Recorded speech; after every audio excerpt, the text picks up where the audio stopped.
Bad brother, my show.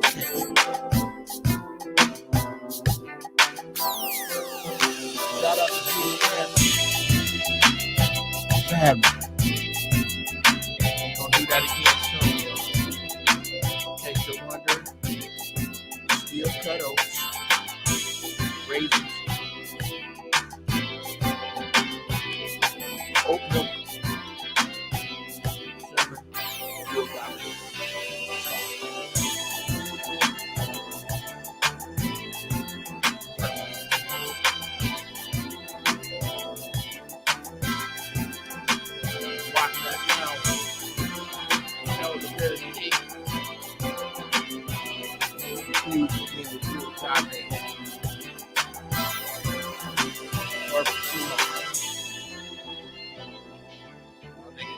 Get me, it's gonna happen.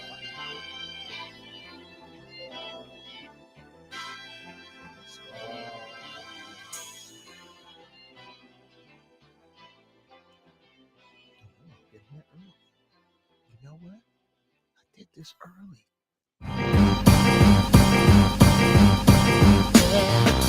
Make you do wrong. Make you do wrong. Make you do wrong.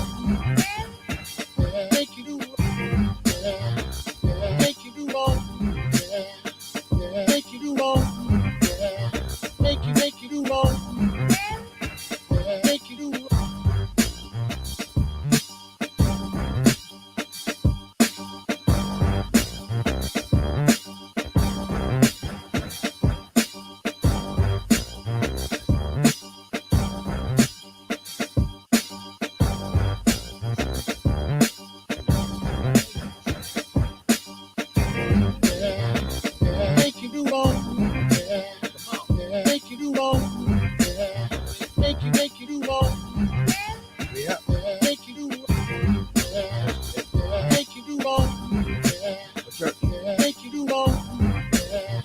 Make you do wrong.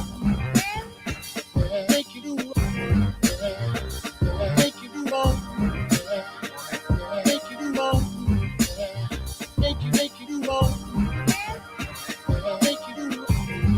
do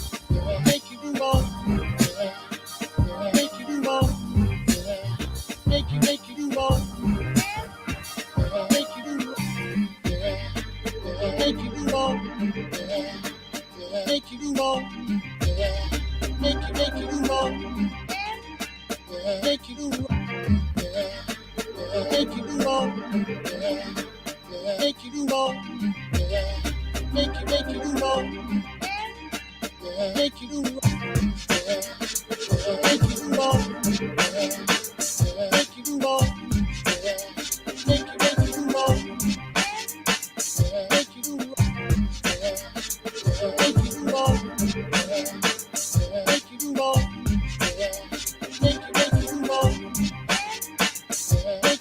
Make you do wrong. Make you do right. Make you do wrong. Make you do right. Make you do wrong. Make you do right. Make you do wrong. Make you do right. Make you do wrong. Make you do right. Make you do wrong. Make you do right. Make you do wrong. Make you do right. Make you do wrong. Make you do right.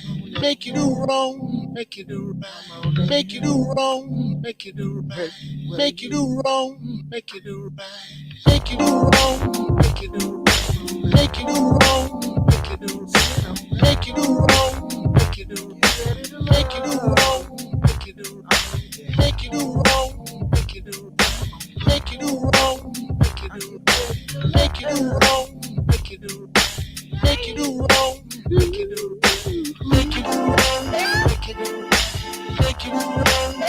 right, make you do wrong, make you do right, make you do wrong, make you do right, make you do wrong, make you do right, make you do wrong, make you do right, make you do wrong, make you do right, make you do wrong, make you do right, make you do wrong, make you do right, make you do wrong, make you do right, make you do wrong, make you do right, make you do wrong, make you do right, make you do wrong, make you do right, make you do wrong, make you do right, make you do wrong, make you do right, make you do wrong, make you do right, make you do wrong, make you do right.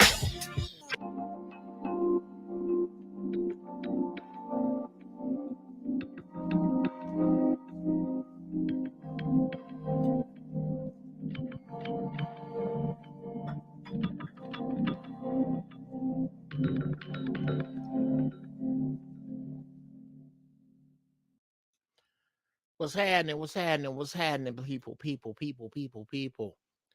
What is cracking in this piece?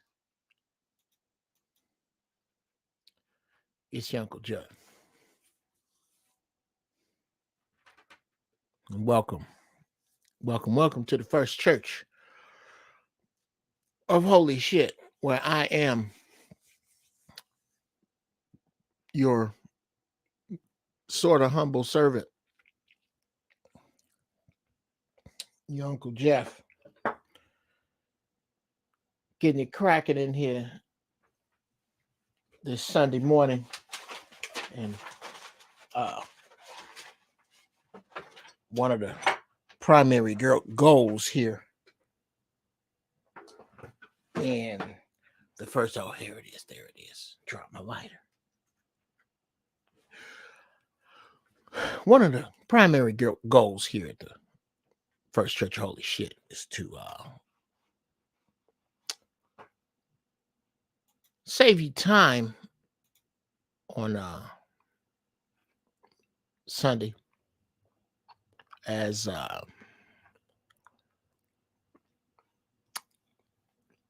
my grandfather used to say,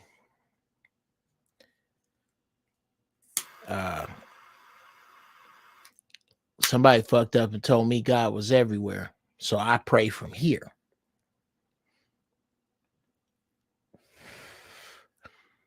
I like to add to that, save you 10%, never miss a game. I got some too. That's not. Oh, I got it. I think I got it. I didn't get it, did I? Is that?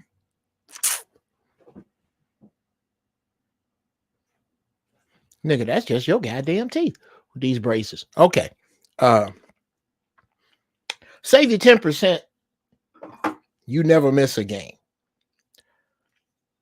And we're going to speak to, for, and about the creator in here. And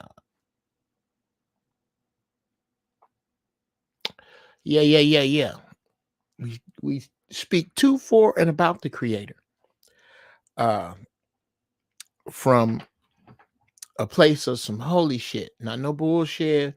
Not no Hoda the Boko Shy. Is there something in there? No, that's just the braces, huh? How are they working on my teeth? Not on no Hoda the Boko Shy. No, trying to hustle you for airplane gas. Now, should you feel inclined to give a nigga some change for a little piece of change for doing something strange, I most certainly will not stop you. However, you got to be in here, you got to pay, because I need 1/10 of your earnings in order for you to dodge hell. No, ain't none of that going on in here. That's not the get down here at the first church. Holy shit. Here, I'm open to the word from our ancestors, the words of positivity, the words of love and light don't have to come from me, come from you to me. That's the difference.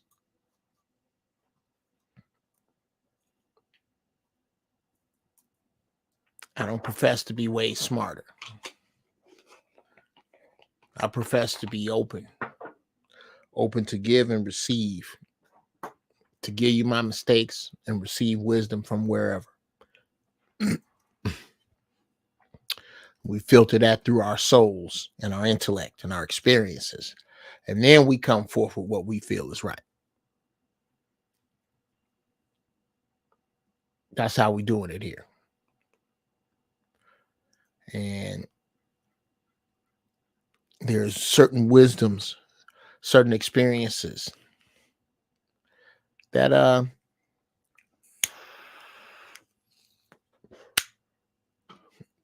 the Creator has blessed, burdened, or cursed me with, that allow me to be able to share on a level with y'all that I think is beneficial, thus creating the first stretch of holy shit. Now, I like to get things cracking off. Let me see who's in here. Of course, Cousin Annis. Good afternoon, people. Cousin Annis, dinner will not be served today. I had an operation Thursday on my foot, out of commission for 8 weeks. Speedy healing, love and positivity, cousin. That's what we all wishing you here. Kel's up in here. Frank White giving you some love. Brother Xylon, Big Dice. Oh, gee, Big Dice. What's happening, man? What's happening? Want to know what's going on with them teachers? What's up? Everybody giving up prayers for Cousin Anna. She say thank you.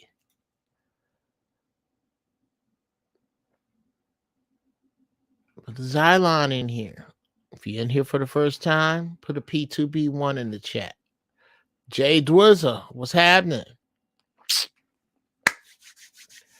Good to see y'all. Well, you know, I like to start out with a prayer together and a smoke together. So first, we pray.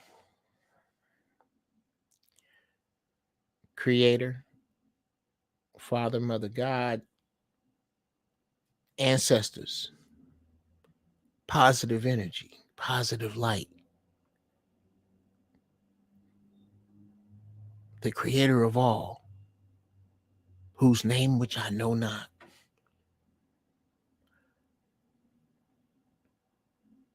I don't discredit you.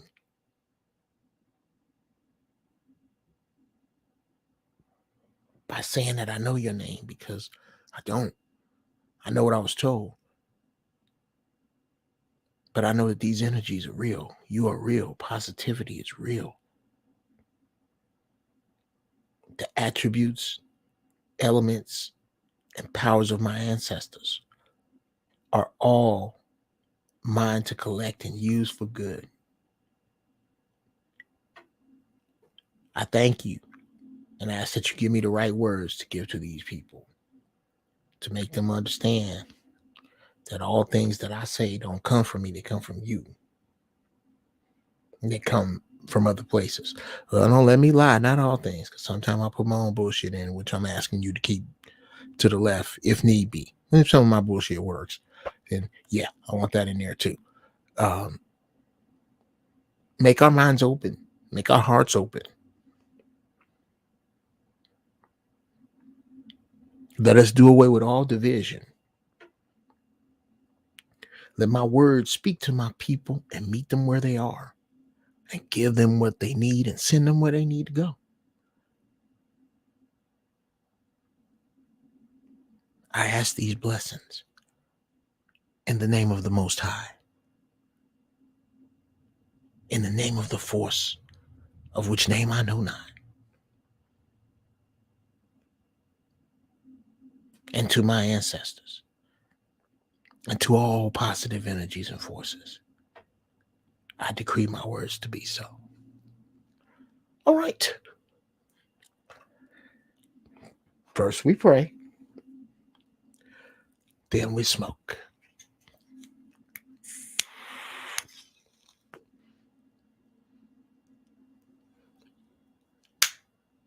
Yeah.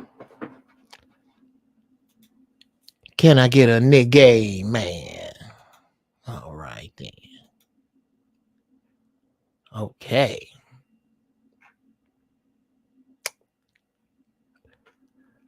Who we got in here? Oakland Sunshine Daily with Anthony T. Hey, Anthony T. I don't remember seeing y'all in here. I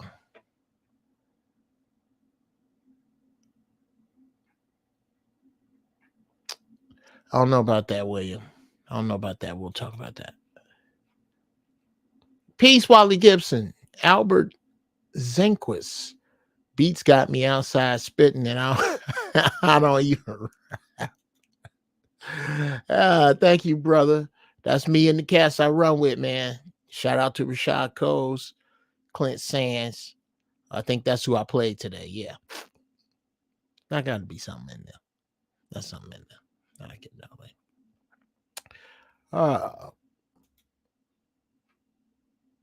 Yeah. So good. We all in. Ready to win. Let's begin. I'm seeing a huge divide.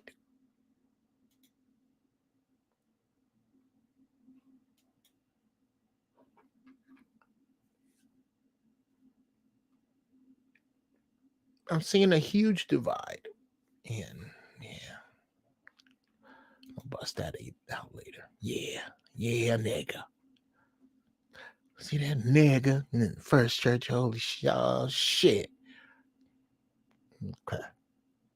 I'm seeing a huge divide. We all see it drawn. People carving their lines in the sand and standing hard on whatever conviction that is. Be it Republican, Democrat,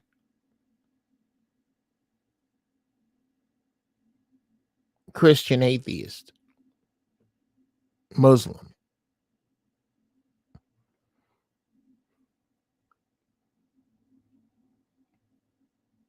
black separatist,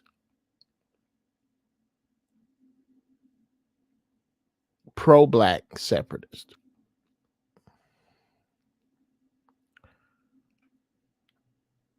white supremacist, whatever, vegetarian, vegan, meat eater. People have hunkered down in their convictions and are putting those convictions on their backs and moving forward into the future.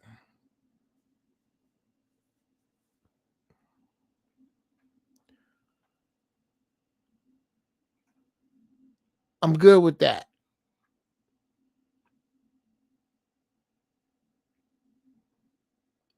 In fact, I'm doing the same thing. I condone that. I believe in that. That makes sense to me. That's the way forward. To put your convictions on like a coat. Thank you, Warren Rhodes. Put your convictions on like a coat, like a coat of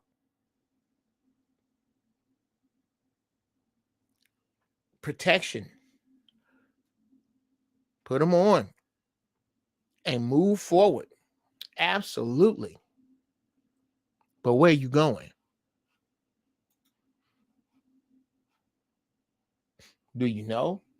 Do you know where you're going to? Do you know? I mean, move forward. Have your shit tight. Go. But do you know where you're going? Who wrote your map?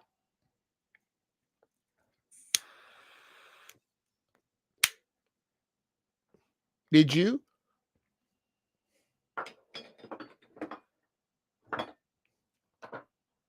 Were you qualified at the time?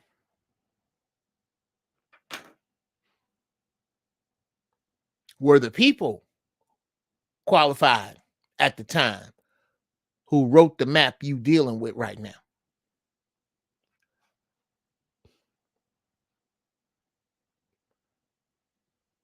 We're going to discuss the danger of an old map.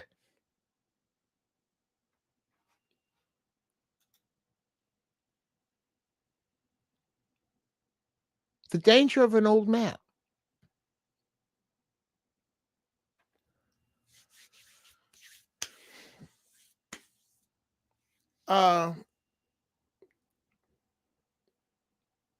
Think of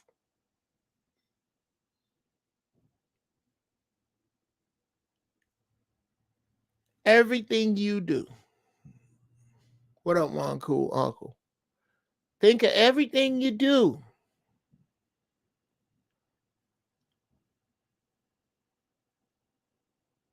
Brush your teeth every day. It's part of the map.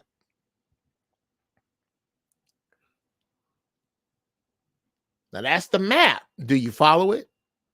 Because your subconscious programming will help you. Sometimes you don't. Brush your teeth. These damn braces, boy. I'm a toothbrush and ass.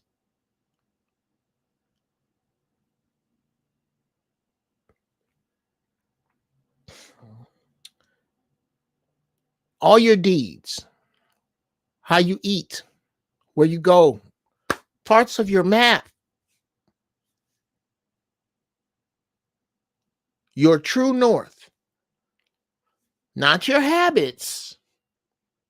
Your habits is the driving. The map. We're going to discuss the danger of one of those. This map in your head.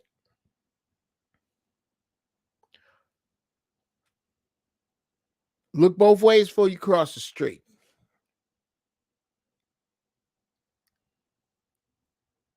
Get gas in broad daylight, especially now.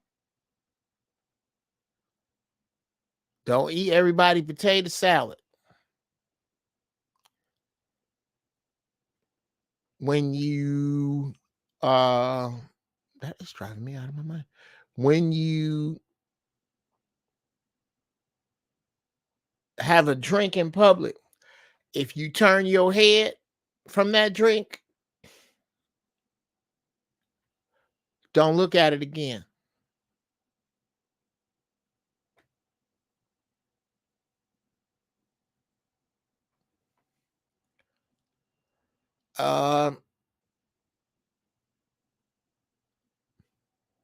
Certain time of night, don't go certain places. That's in your map. Your ambitions and how to get there in your map. The very best that you think of how to do, be, eat, go is in your map.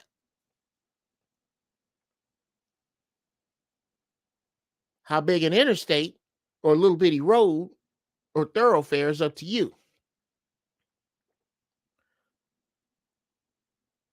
Exercise 3 days a week. That's in everybody's map.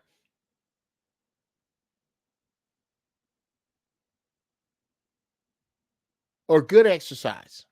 Exercise is in everybody's map. Yeah, we'll say that. Exercise is in everybody's map.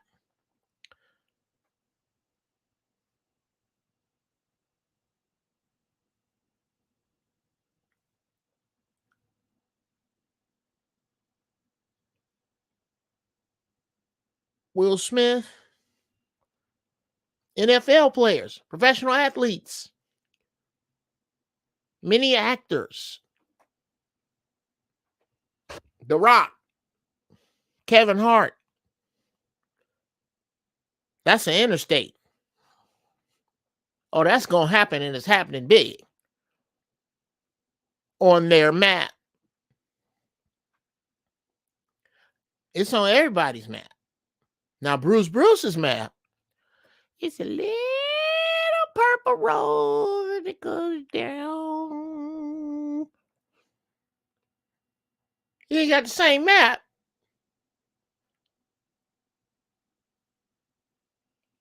as The Rock, Kevin Hart, those other cats I mentioned.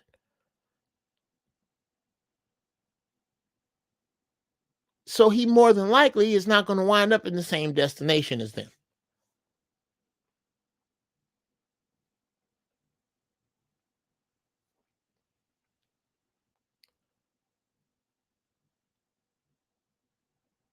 The problem becomes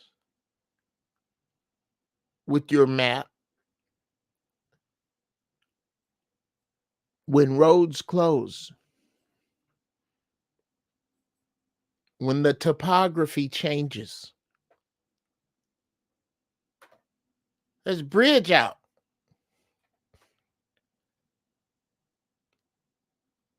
Down that little road.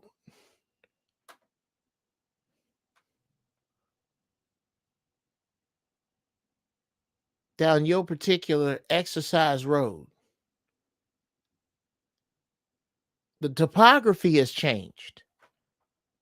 You got diabetes now. But you still taking that road because you don't see the bridge out.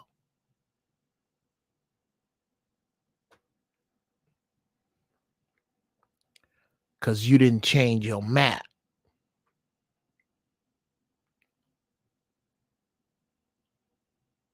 You still working on that old map.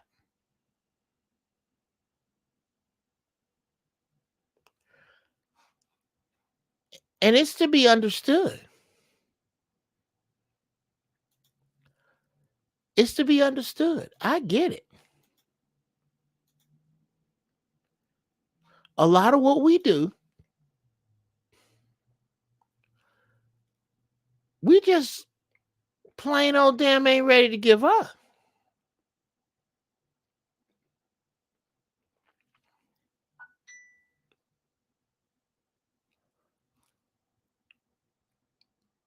We're not ready to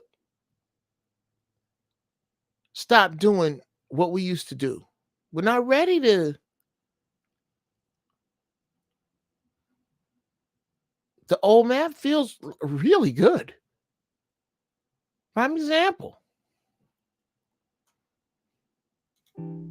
Welcome to the Arnold Schwarzenegger diet. In his prime bodybuilding years, Arnold knew that the most important macronutrient for growth was protein. There's always a debate about how much protein the body actually needs, Arnold said. I always live off the rule that for every pound of body weight, I needed 1 gram of protein. As a 250-pound mass monster, the challenge for Arnold was eating nearly 250 grams of protein per day. Arnold said, I felt like it worked best when I had 5 meals per day. There are some guys who work with 3 meals.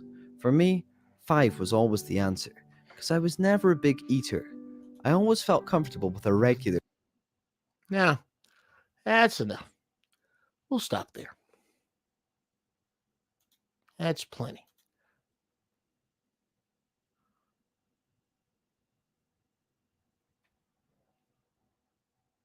That's Arnold's map. That's Arnold's old map right there. Bunch of damn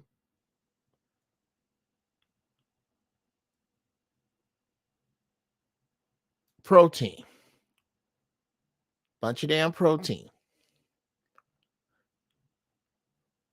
Sit tight, Kels. I'm gonna talk to you. How much protein you need? How much you had to have?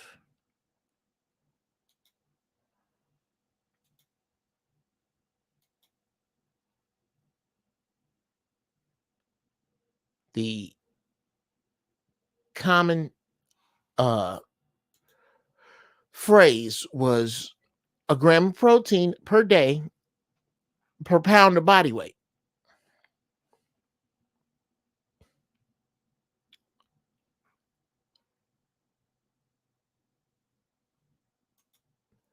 Now, this is a man who has changed his map. One and only Arnold Schwarzenegger. I ate a lot of meat. They showed us commercials. Steak. That's what a man eats. Selling that idea that real men eat meat. Serious man food. But you got to understand, that's marketing. That's not based on reality. I've been teaching fighting techniques to government agencies for more than 15 years. Then I got injured. Unable to teach for at least 6 months, I spent more than 1,000 hours studying science on recovery and nutrition, and stumbled across a study about the Roman gladiators. The gladiators were predominantly vegetarian. How could the original professional fighters be so powerful, eating only plants? When I made the switch to a plant-based diet, I qualified for my 3rd Olympic team. I broke 2 American records. I was like, man, I should have done this a long while ago. When I went plant-based, I wasn't sure if I was going to survive. And I actually became like a machine. One of the biggest misconceptions in sports nutrition is that we have to have animal protein to perform at a high level. That's just not true. Sometimes you have to do things that you know your competitors aren't doing.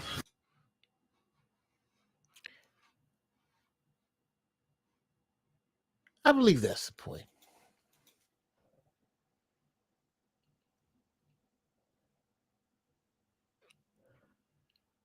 Arnold changed his map. This comes from Arnold Schwarzenegger. He changed his map from the past to the future.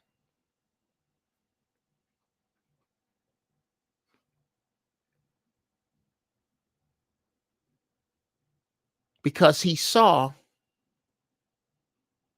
his diet map needing to be altered with new information.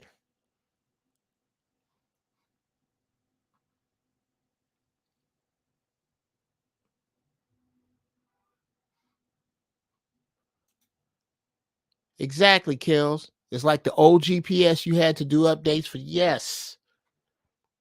You have to constantly update your own map. And some of that shit you're not going to be happy with. You're not going to be happy with changing parts of your map in order to get where you need to go. It's going to be sometimes that's the last shit you want to do. Who the hell wants to deal with that?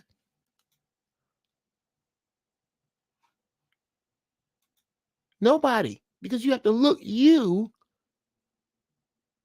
in the face. You got to look you in the face. And that's what makes it so hard. Is you're looking you in the face. Real talk. You got to look you in the face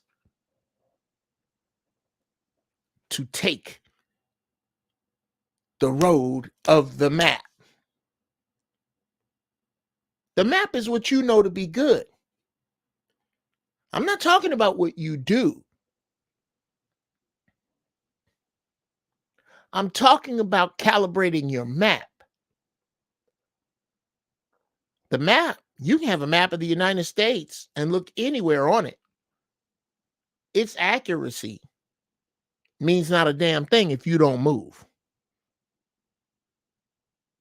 That map's relevance is relevant to where you stand as opposed to where you want to go. And then that's in the planning stages. When you get serious, that map is relevant to where you're going. Now, I want to go, looking at going, think about going.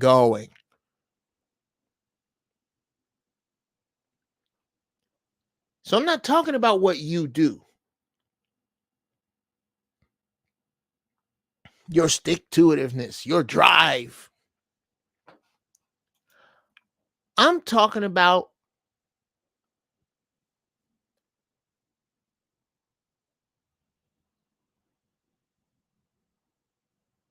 the very thing that you believe is the right thing to do, whether you do it or not. That's your map.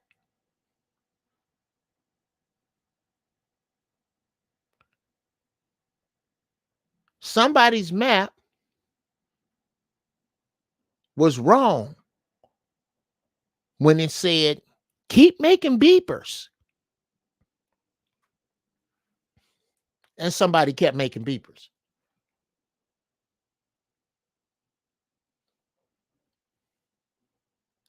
Somebody's map was wrong. Who don't say that, Jeff?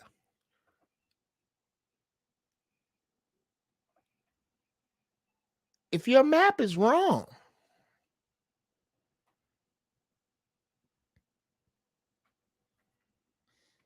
it don't matter how right you follow it.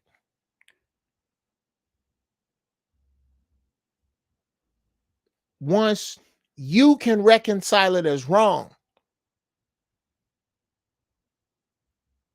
this is about your reconciliation of the map and nothing else. This ain't about how you get out.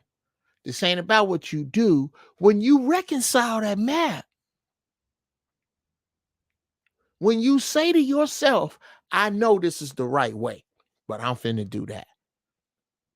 Or deeper yet, I really deep down know this is the right way, but I'm going to pretend that is.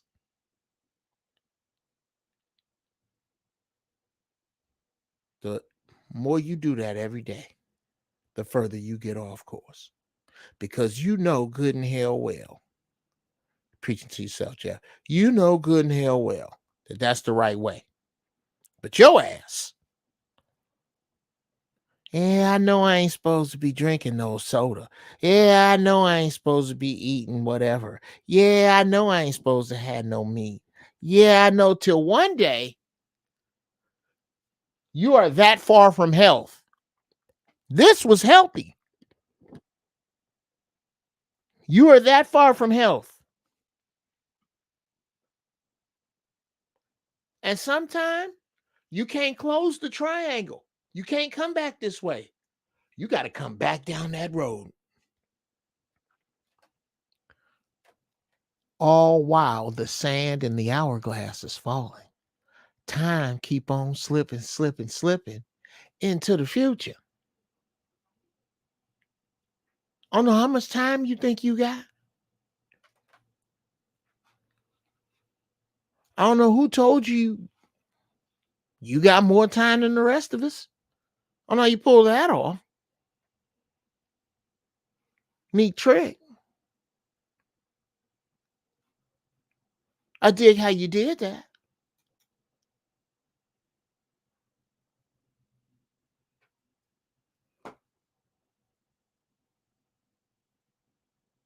But you don't, as far as I know,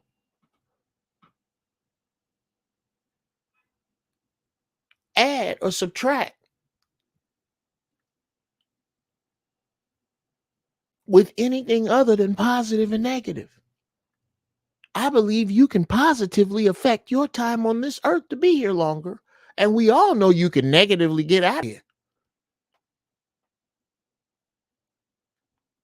Either way, everybody listening to me is going to be dead in 100 years. That should be a sobering thought with regard to how much time you think an invite to the upper room. Yes. How much time you think you got.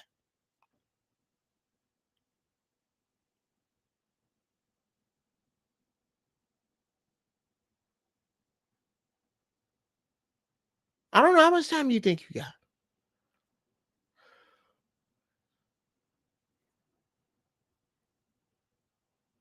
But you need to fix your math.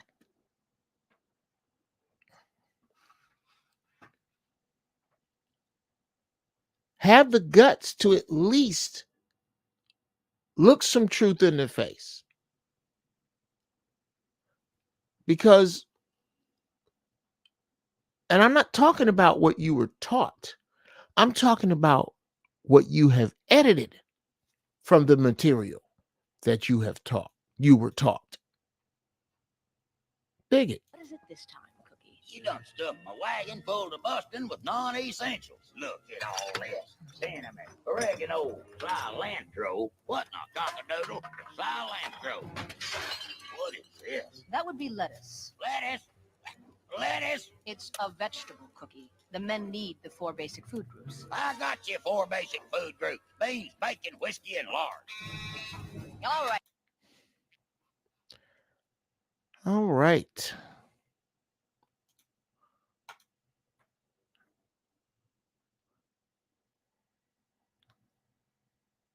There was a time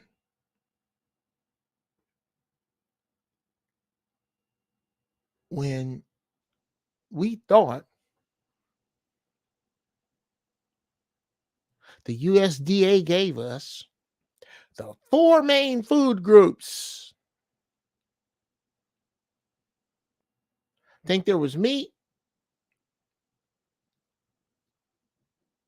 fruits, vegetables, and dairy. Something like that.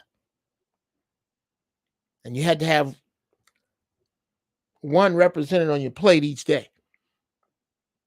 Excuse me. You had to have one represented on your plate each meal.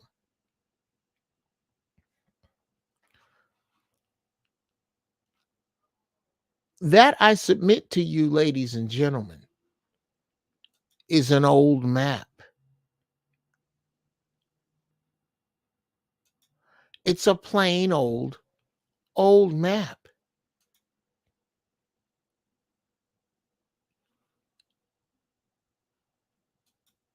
And you need to be able to see it for that.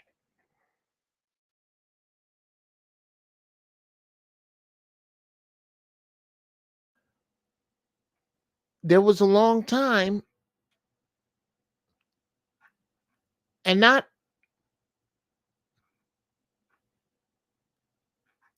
very long ago. We're not talking about 1,000,000 years ago. We're not talking about ancient history.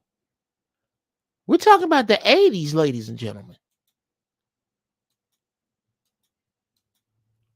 A time in my lifetime when I used to see people freaking ridiculed for even remotely thinking of taking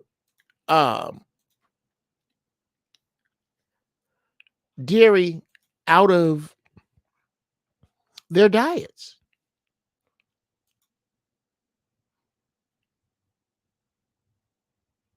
Dig this. Milk is good.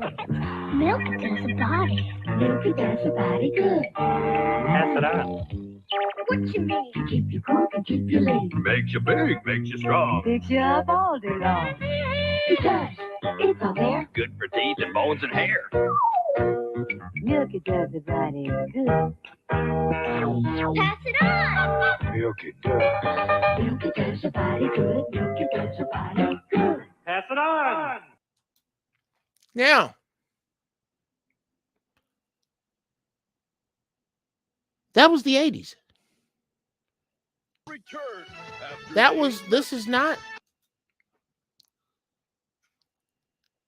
This is not a 1,000 years ago.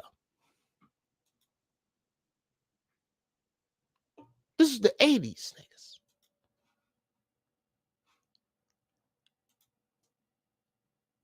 Now,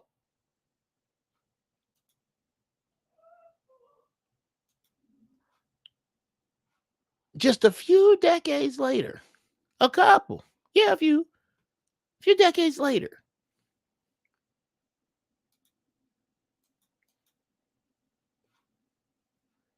this is not hard to find.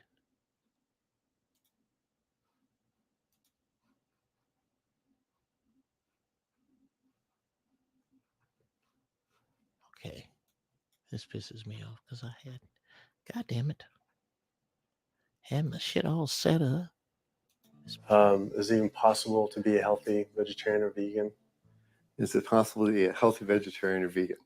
I became vegan for, 32 years ago now. And I run several miles every day. I go biking 40, 50 miles through the countryside. I work long hours. I feel great. It's nice waking up in a light trim body every day.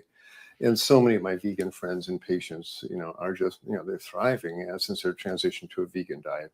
So yes, and I've seen vegan moms go through healthy vegan pregnancies and deliver healthy vegan children and raise them into tall, full-size, intelligent vegan adults. And yes, certainly all the nutrients are there in the plant kingdom to do this. That is correct. Think anyone should be consuming dairy? I really don't. When you think about it, the purpose of cow's milk, I did most of my growing up on a dairy farm in Wisconsin. The purpose of cow's milk is to turn a 65-pound calf into a 400-pound cow as rapidly as possible. Cow's milk is baby calf growth fluid. That's what the stuff is. Everything in that white liquid, the hormones, the lipids, the proteins, the sodium, the growth factors, the IGF, every one of those is meant to blow that calf up to a great big cow. It wouldn't be there. And whether you pour it on your cereal as a liquid, whether you clot it into yogurt, whether you it into cheese, whether you freeze it into ice cream, it's baby calf growth fluid. And women eat it, and it stimulates their tissues, and it gives women breast lumps. It makes the uterus get big, and they get fibroids, and they bleed, and they get hysterectomies, and they need mammograms, and gives guys man boobs. This is cow's milk is the lactation secretions of a large bovine mammal who just had a baby. It's for baby calves. I tell my patients, go look in the mirror. Do you have big ears? Do you have a tail? Are you a baby calf? If you're not, don't be eating baby calf growth fluid in. There's about it. Now, that is the new map.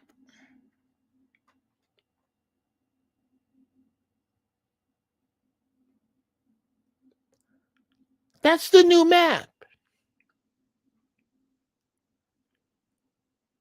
Unless you're willing to argue that. And there's some that are. There are doctors that argue that. But unless you're willing to, you're going to have to do one of the following.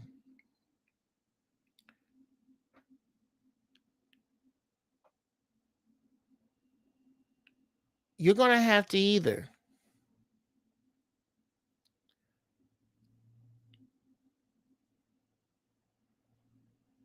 willfully ignore what you just saw,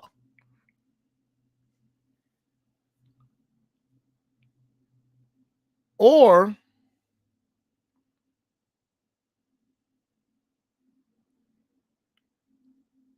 you're going to have to change it at face value. But you can't say it's not there. If you don't like it, do your own research.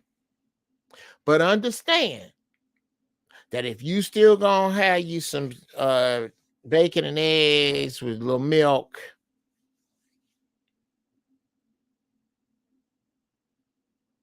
after hearing the new map,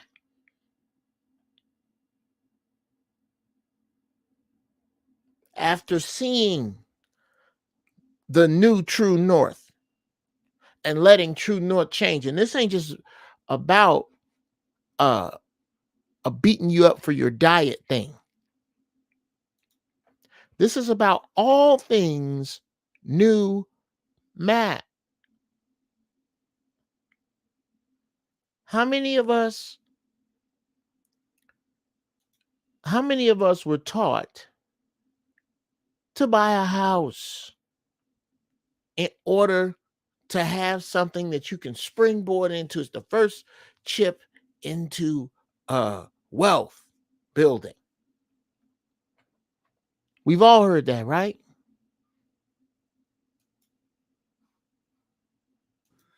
There's not one report in the history of the world, 7 billion people, of anyone creating financial freedom because they bought a house. Jamie Dimon right here, he's on CNBC this morning talking about how great the economy is and the stock market's going up and the economy is going to be great over the next 100 years. He's not thinking about people buying a house when he says that stuff. He's thinking about his rich friends who are flying Gulfstreams and Globals and you know, these are the richest people on the planet. These people don't even talk about the house they bought. Donald Trump down the street, he buys a house. He don't buy one house. He buys the whole building and lives in it.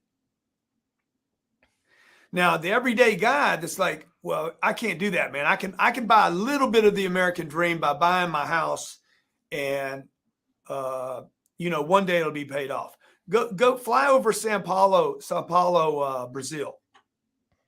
You're going to see so many vertical erected buildings. I thought they were all office buildings. It's not office buildings. It's all residentials. Millions of people living in little boxes in the sky under the belief that they're going to own that it's going to one day be worth a bunch of money. It's not going to be worth a bunch of money. It's trapping people. People are making their biggest investment in their home when they should be making that same investment in themselves or their business. Not other real estate, by the way. It shouldn't be real estate. It should be in themselves or an idea or a business that produces cash flow or real estate that produces cash flow. Well, Airbnb is kind of the newest thing right now when it comes to the real estate market. So a lot of people are feeling like, okay, I'm going to buy a house and I'm going to Airbnb it out. From your point of view, is that a real business or are you just spinning your wheels? I think it's going to be a economic opportunity right now that won't last. So I don't think it lasts. I think all travel and stay demands a good economy.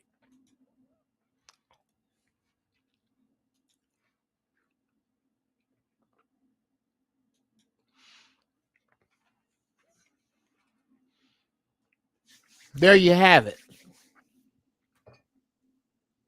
Now, I'm not telling you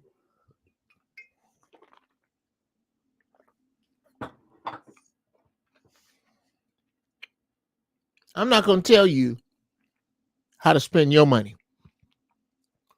I'm going to tell you that's how I spend mine.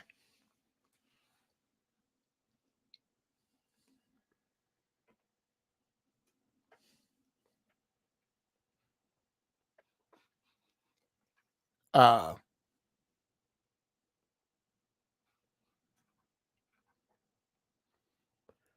got to jump back to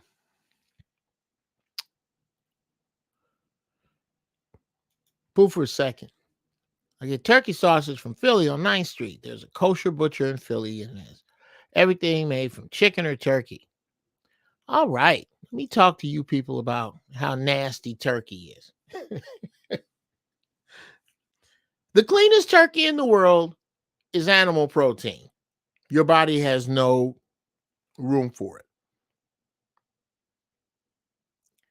You're only giving yourself points for being cleaner than meat, which isn't necessarily true because the drugs from chicken get to you faster, or cleaner than pork. And everything's cleaner than pork. Everything's cleaner than pork. Well, I eat fish. One word, Fukushima. Anyway, oh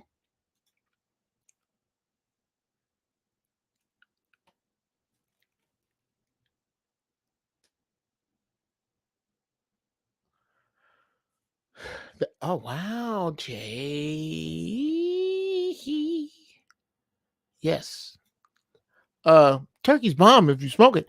Bruh, are you trying to you trying to sell me on how good turkey, bruh?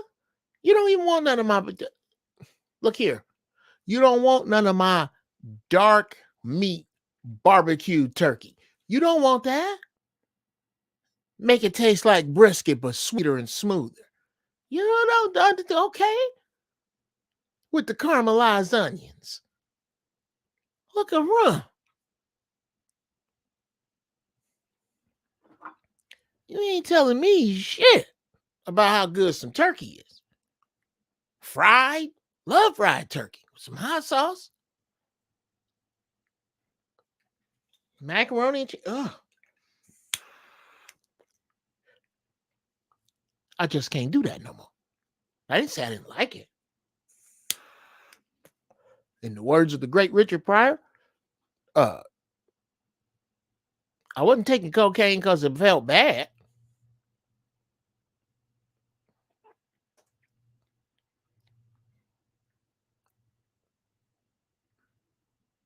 Now,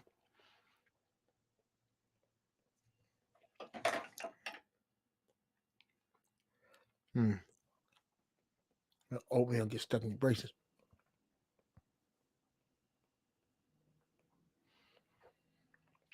Ah, look at Jerry James. I need real bacon. Just portion control. A few bites here and there. Now,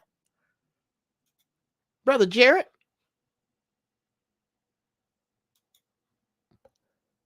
I'm glad you brought up bacon. I don't know if you're going to be after this. Because this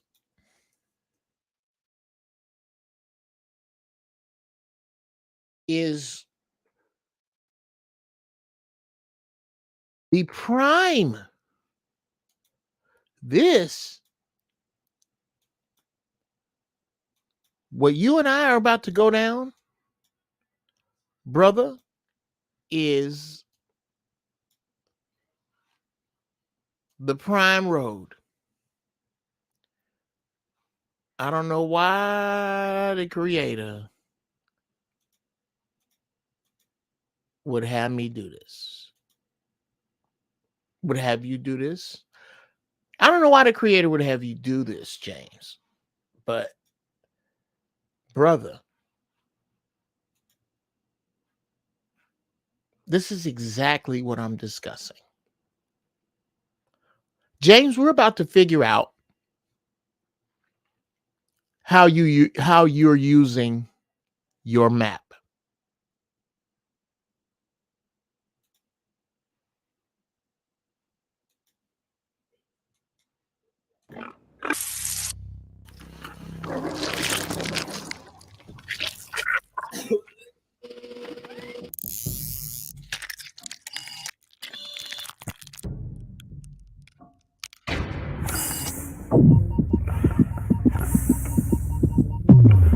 Allah has forbidden everything that harms the body and the mind and saps the strength. Everything that is harmful to a person is not permitted. Allah says in the Quran, "Say, O Muhammad, peace be upon him, I do not find within that which was revealed to me anything forbidden to one who would eat it, unless it be a dead animal, or blood spilled out, or the flesh of swine, but indeed it is impure." There are reasons that the meat of the pigs become more saturated with toxins than many of its counterpart farm animals. The first reason has to do with the digestive system of a pig. Pigs are the filthiest animals on earth, with the most parasites and diseases than any other animal that mankind consumes. Pigs are commonly associated with eating not only their own feces, but of other animals and humans. In parts of the third world, it is the best scavenger known that exists in the villages that do not have modern toilets, and the villages excrete in open air. Excreta is cleared by pigs. Pig farm with 5,000 animals produces as much fecal waste as a city of 50,000 people. A pig digests whatever it eats rather quickly, in up to about 4 hours. On the other hand, cow takes a good 24 hours to digest what it's eaten. During the digestive process, animals, including humans, get rid of excess toxins as well as other components of the food eaten that could be dangerous to health. Pigs' bodies contain many toxins, worms, and latent diseases. Although some of these infestations are harbored in other animals, modern veterinarians say that pigs are far more predisposed to the illnesses than any other animal. This could be because pigs like to scavenge and will eat any kind of food. Since the pig's digestive system operates rather basically, many of these toxins remain in the system to be stored in more than adequate fatty tissues. Pigs also do not have any sweat glands. Sweat glands are a tool for the body to get rid of toxins. This leaves more toxins in the pig's body. The pork and swine industry has been continually plagued, and continues to be so to this day, by a wide variety of hazardous infections and diseases. Even pigs that are carefully reared in pig farms are still affected. According to the surprising new investigation on pigs that were raised in the US, 69% of all raw pork samples tested, nearly 200 samples in total, were contaminated with dangerous bacteria, Yersinia enterocolitica, which causes fever and gastrointestinal illnesses with diarrhea, vomiting, and stomach cramps. Pigs carry a variety of parasites in their bodies and meat. Some of these parasites are difficult to kill, even when cooking. This is the reason there are so many warnings out there about eating undercooked pork. Pork poses certain health risks from bacteria and resistant bacteria that causes infection and viruses. Shocking new research has shown that millions of people are living with parasites inside them from eating pork. Here are some of the deadliest parasites found in humans that consume pork.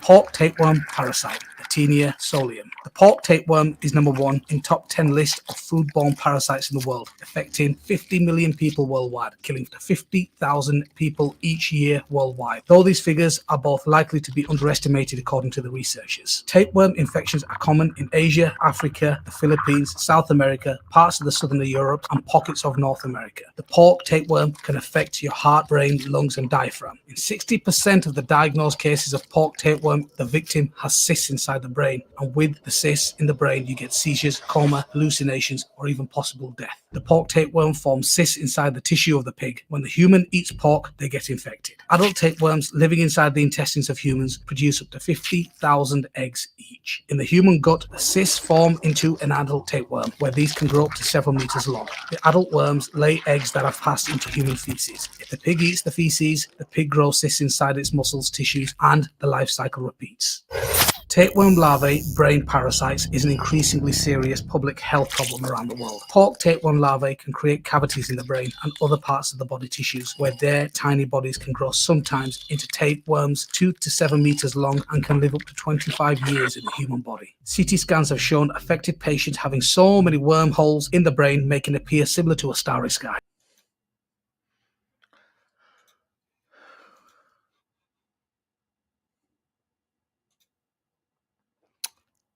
All right, James.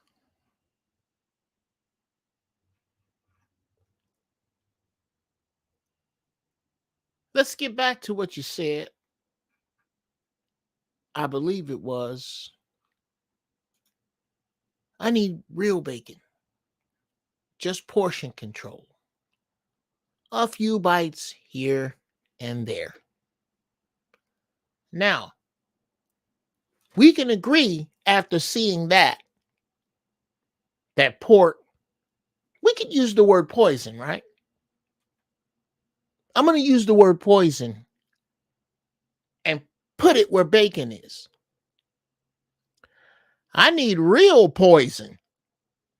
Just portion control. A few bites here and there.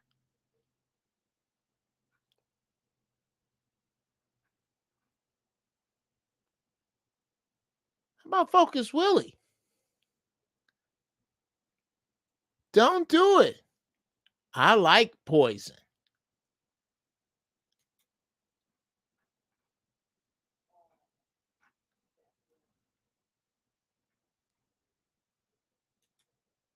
Okay, out here saving lives and killing the market.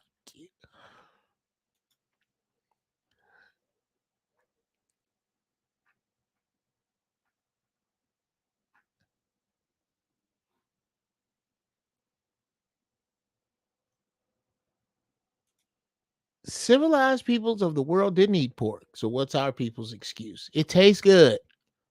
Pork chops. Yes. Eat pork. Cause rib tips taste better than playing with your grandkids.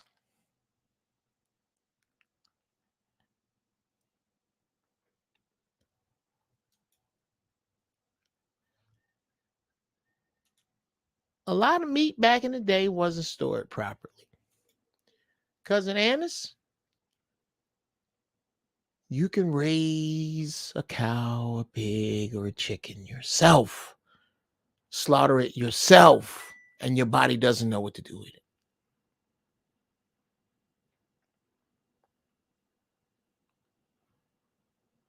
So now, this is what I'm saying, Brother James. You can eat whatever you want, but your better self has been ministered to. You fucked up and came in here. Your subconscious, your true north has been set. Unless there's something you disagree with in that video, your true north has been set. So eat what you want to.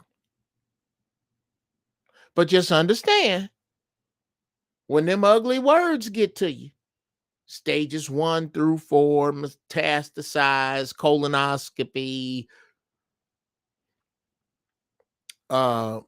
biopsy, dialysis, when they get there, don't act like you didn't know. Don't act like I got nothing to do with it. Don't. I showed you video, right? You don't have anything to argue that with, right? So we're going to take that as the truth, right? So if that is the way of the truth, yours, brother, is the way of the... All right. You do what you want to, Doc.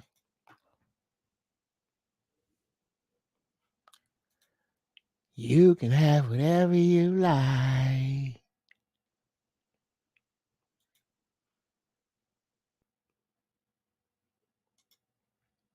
One thing about wisdom, knowledge, understanding, you can't give it back. It's all yours, right? What up, Renwick? So you do what you're going... Hey.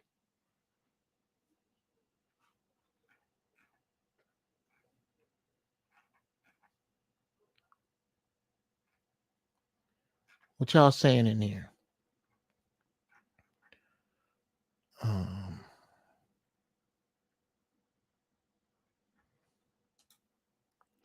Don't do pork, please. Been going on a year. Feel way better. Come on, Kels. Good for you, brother.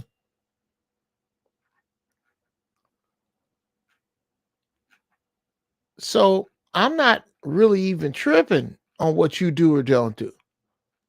I'm tripping again on your map.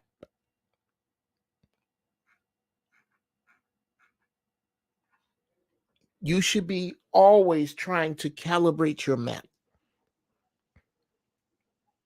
What's the real shit?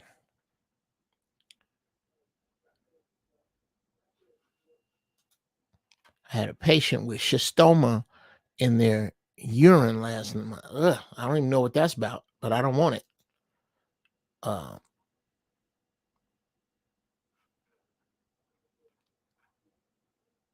Just know, don't play with yourself.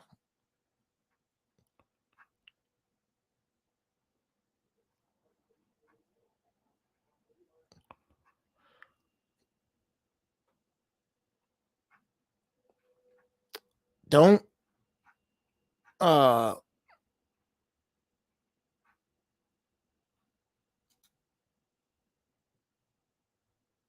Brother Willis, you got to seek out. I got such bad news for you, brother. You got to seek out all the shit you like and bounce it against the truth everywhere. That's me. That's you. That's me preaching to me, bruh. You have got to seek the truth in all things and push toward it.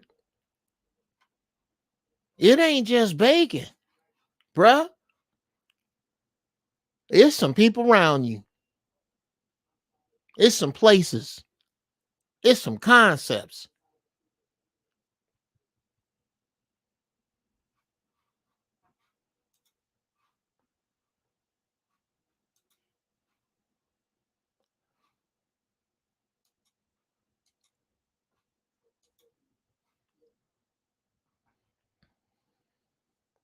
My brother Nat Tubman says,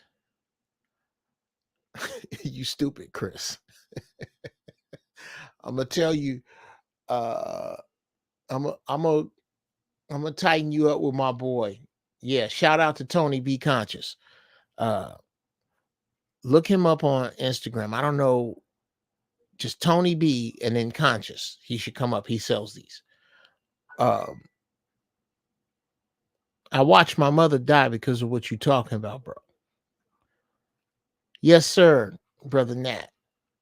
It's bad. It's bad to watch your people you love. But as you get older and you get in better shape, you're gonna watch people die. Oh, okay.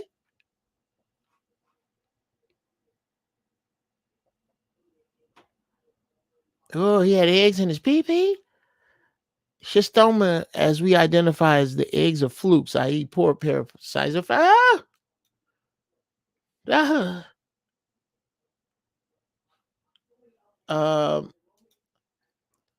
red meat takes 8 days before it leaves you. If it leaves you, brother, you'll have years of meat in there. Years.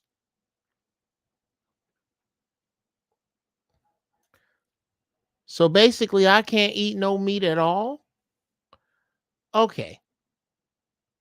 Here what we gonna do.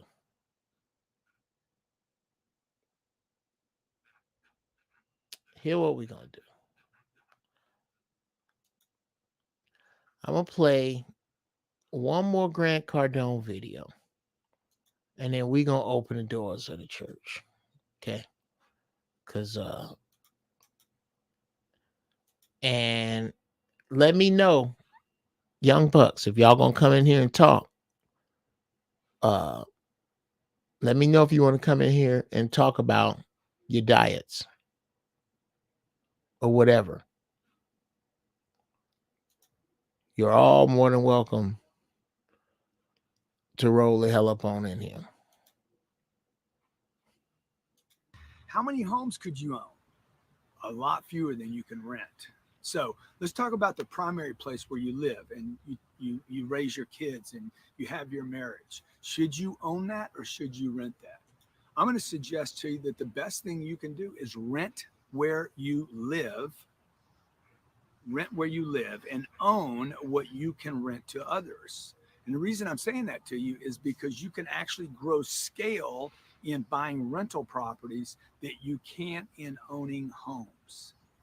Okay, if you're a real estate investor, if you love real estate, if you like houses, if you like property, if you like land, if you like this whole concept of creating wealth through real estate, I can leverage multifamily, multiple units, rentals, and grow that much faster, if you will, than I can buying one home at a time, sitting in it for 30 years and creating wealth. So I rent where I live. I'm renting this place in Brentwood. Tomorrow I'll rent in Malibu. When I get back to Miami, I rent that place in Miami that I live in, and I own what pays me income. Look, a house, the guy that owns this house, he's renting it out all the time. He's making money like that. That's a good investment for him, probably. Okay. I don't know how it works out for him. I know this though. I would rather own, let's say this is 20 million. I'd rather own 20 units in one location, one property address, and rent to 20 different people, because when I leave here tomorrow, this place is vacant. You get it? Unless he's like renewing every 7 or 8 days, this place is going to be vacant. Today, I own 4,000 apartments. I started with one single family home, not like this, not as nice as this. I started with a little $78,000 house. I had no clue what I was doing. I mean, I didn't know about the title. I didn't know about inspections. I didn't know about property reports. I didn't know about how to get a loan. Literally had to go to the bank. I knew nothing about anything. I didn't know how to throw paint on the walls. I didn't know where my tenant was going to come from. And I got lucky. That's not what any of us were taught.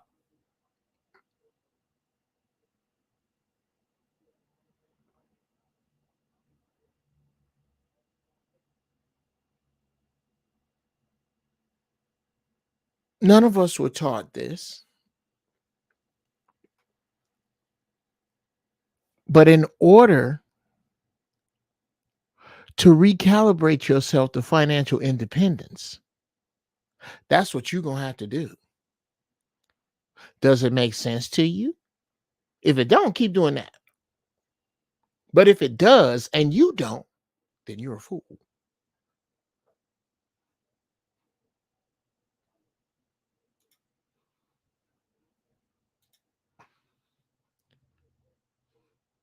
The doors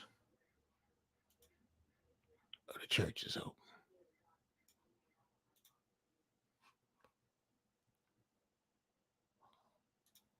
Whosoever will let him come at this time.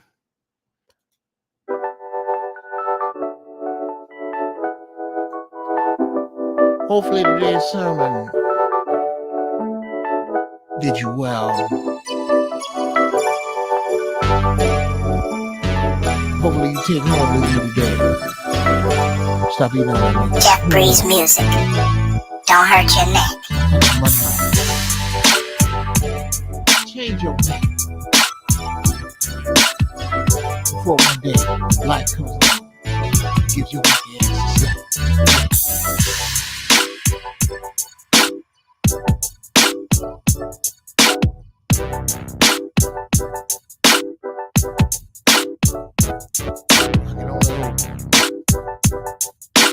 My words have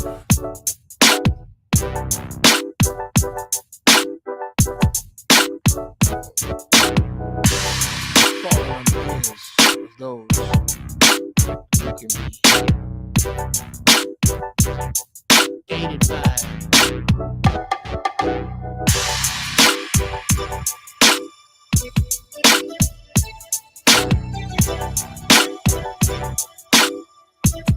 what do you think of that one, GMS?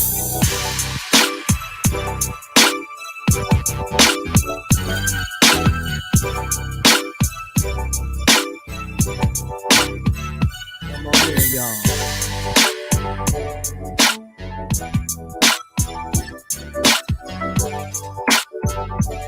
Imagine folks,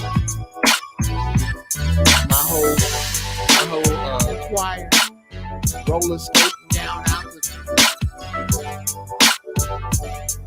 roller skating out the choir stand like the train.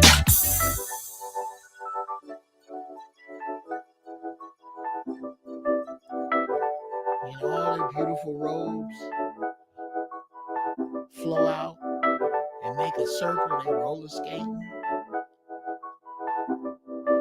The choir is roller skating around the band and the rest of us in the room.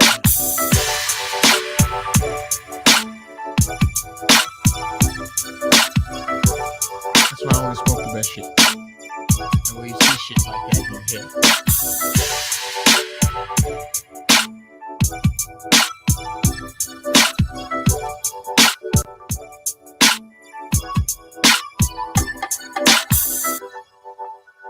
I'm sure enough thinking about it, brother. That is what's up. That is the plan.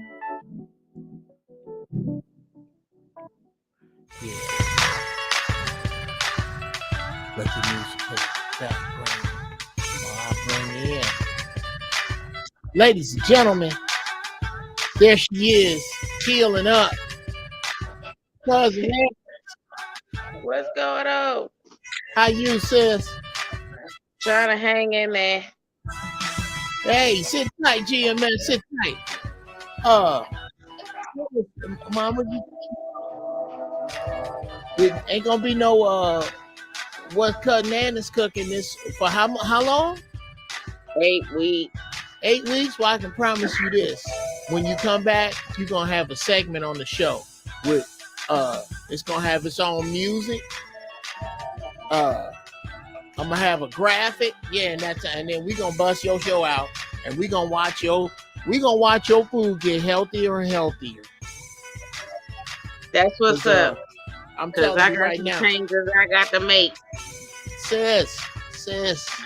And I'll send you all the rest of ladies and gentlemen for those of you who don't know. And I ain't gonna have him sitting that tight. I'm gonna bring him in also. Yo, what up? GMS. What's happening, brother? What's happening? What's up? Hey, man. How you doing, cuzzo? I don't think she heard you. Oh, I said, how you doing, cuzzo? How you doing? I'm good.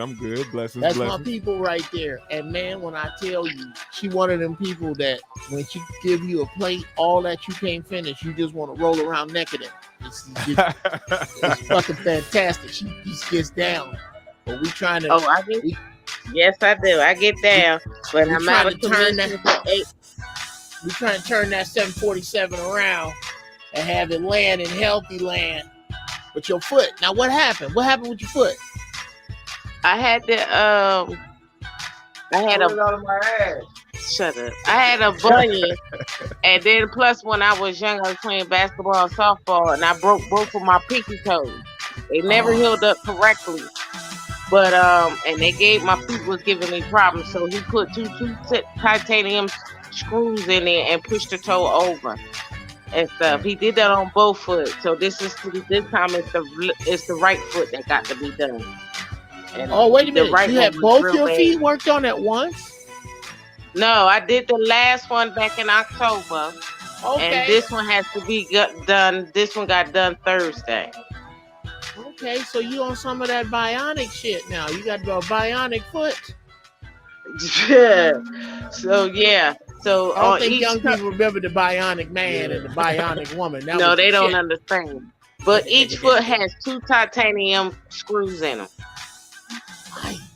So what you doing for pain? I have alternative medicine, of course. Oh, okay, good. And it's right here. Well, in case it's not strong enough, me and GMS are gonna smoke for you. We gonna send some clean, clear smoke your way. Cousin Annis, please understand. I want you on deck with some recipes. I'm gonna send you some healthy stuff. Yeah. You know what? Maybe some stuff.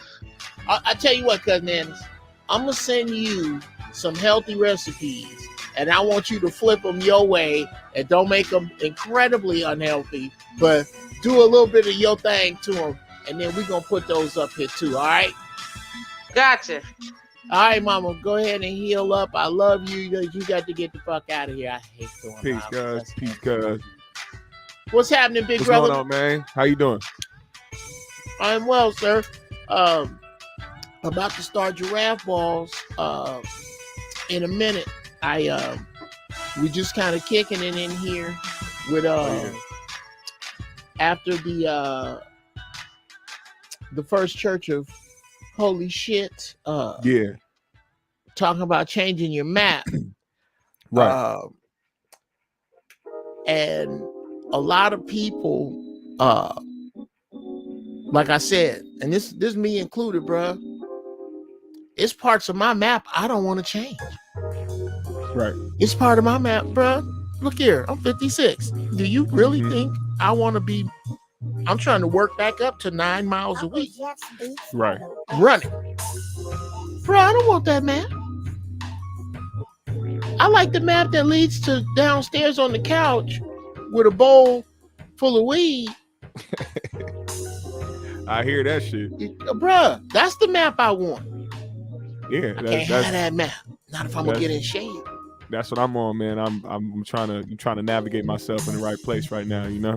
Mm-hmm. That's what I'm trying to do, man. I'm trying to do that for myself as well as spread that around to everybody else, man. Everybody needs a little pick me up. No matter if you encourage or not, you still need a little bit of a little bit of a good word every now and then. You know what I'm saying? Absolutely, absolutely, brother. And that's how inspired people stay inspired. You know? Oh shit! The Jedi come in here and pull his little goddamn sword out. hey man. I'm learning.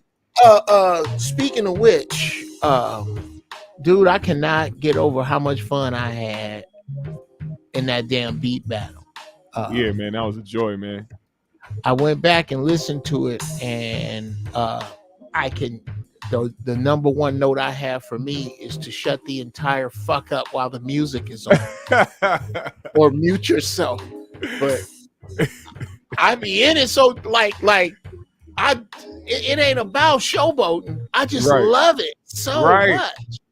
No, that's the thing about it, man. It was so fun, man, and it was good to hear like the diversity between, you know, the OGs and the young bucks, and getting to hear us like really display some dope shit. And like we said, man, there was not one bad beat played that night. It was amazing. Bruh.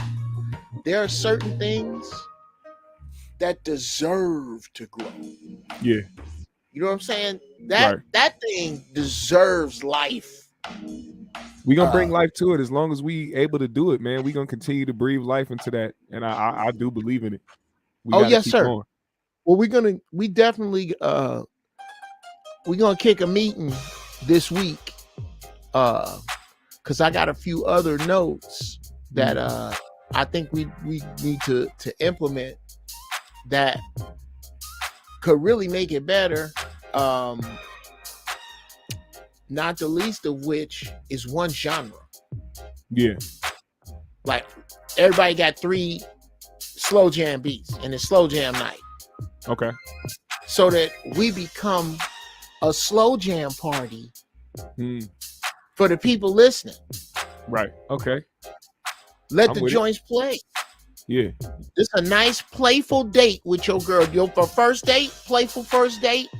Mm-hmm. We saying stupid shit. We doing stupid shit, which breaks up the nervous energy while this video is playing in the background. Right. And if you got a good sound system, all of this is original music that sounds dope.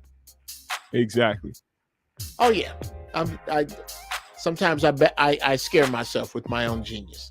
Look, we plot these things and we put them into action. That's one thing that, you know, we also try to push forward as well, man. A lot of people got dreams, a lot of people got aspirations, but a lot of people really don't put forth the action into making that shit you know, come to fruition. So we need to be able to, you know, put these actions forward and put our foot on people's necks, man. They watch J-Dub, you know what? I'm gonna give you a little bit of that, man. I'm gonna give you some props for it, but we're gonna steal it. White linen beat battles, absolutely. White linen beat battles, huh? Yes, that's dope.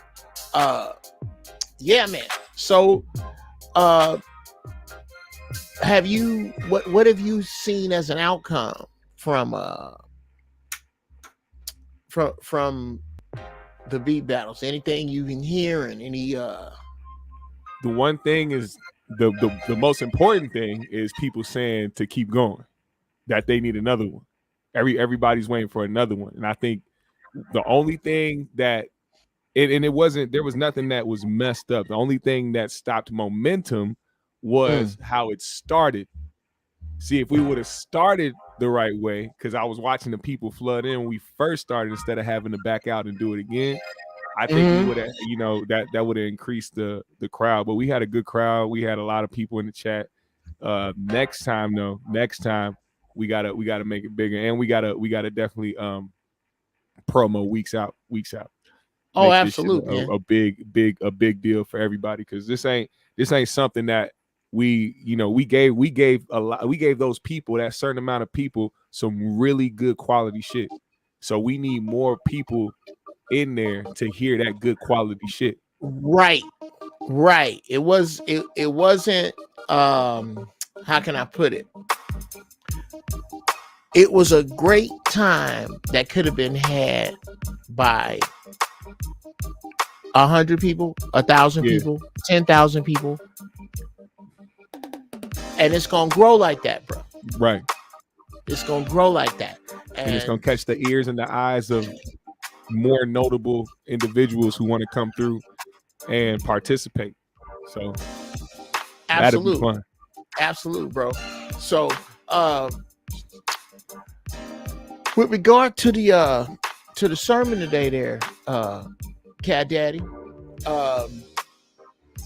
how are you seeing yourself changing your map? How do I see myself changing my map? Yeah, how is okay, maybe that's the wrong question. Here's a better one. Did you see yourself using the map analogy in your life, just calling it something else? Yeah, but in the same sense, you know, just using the word direction instead of map is still the same thing. Map is the direction, you know. Just change direction.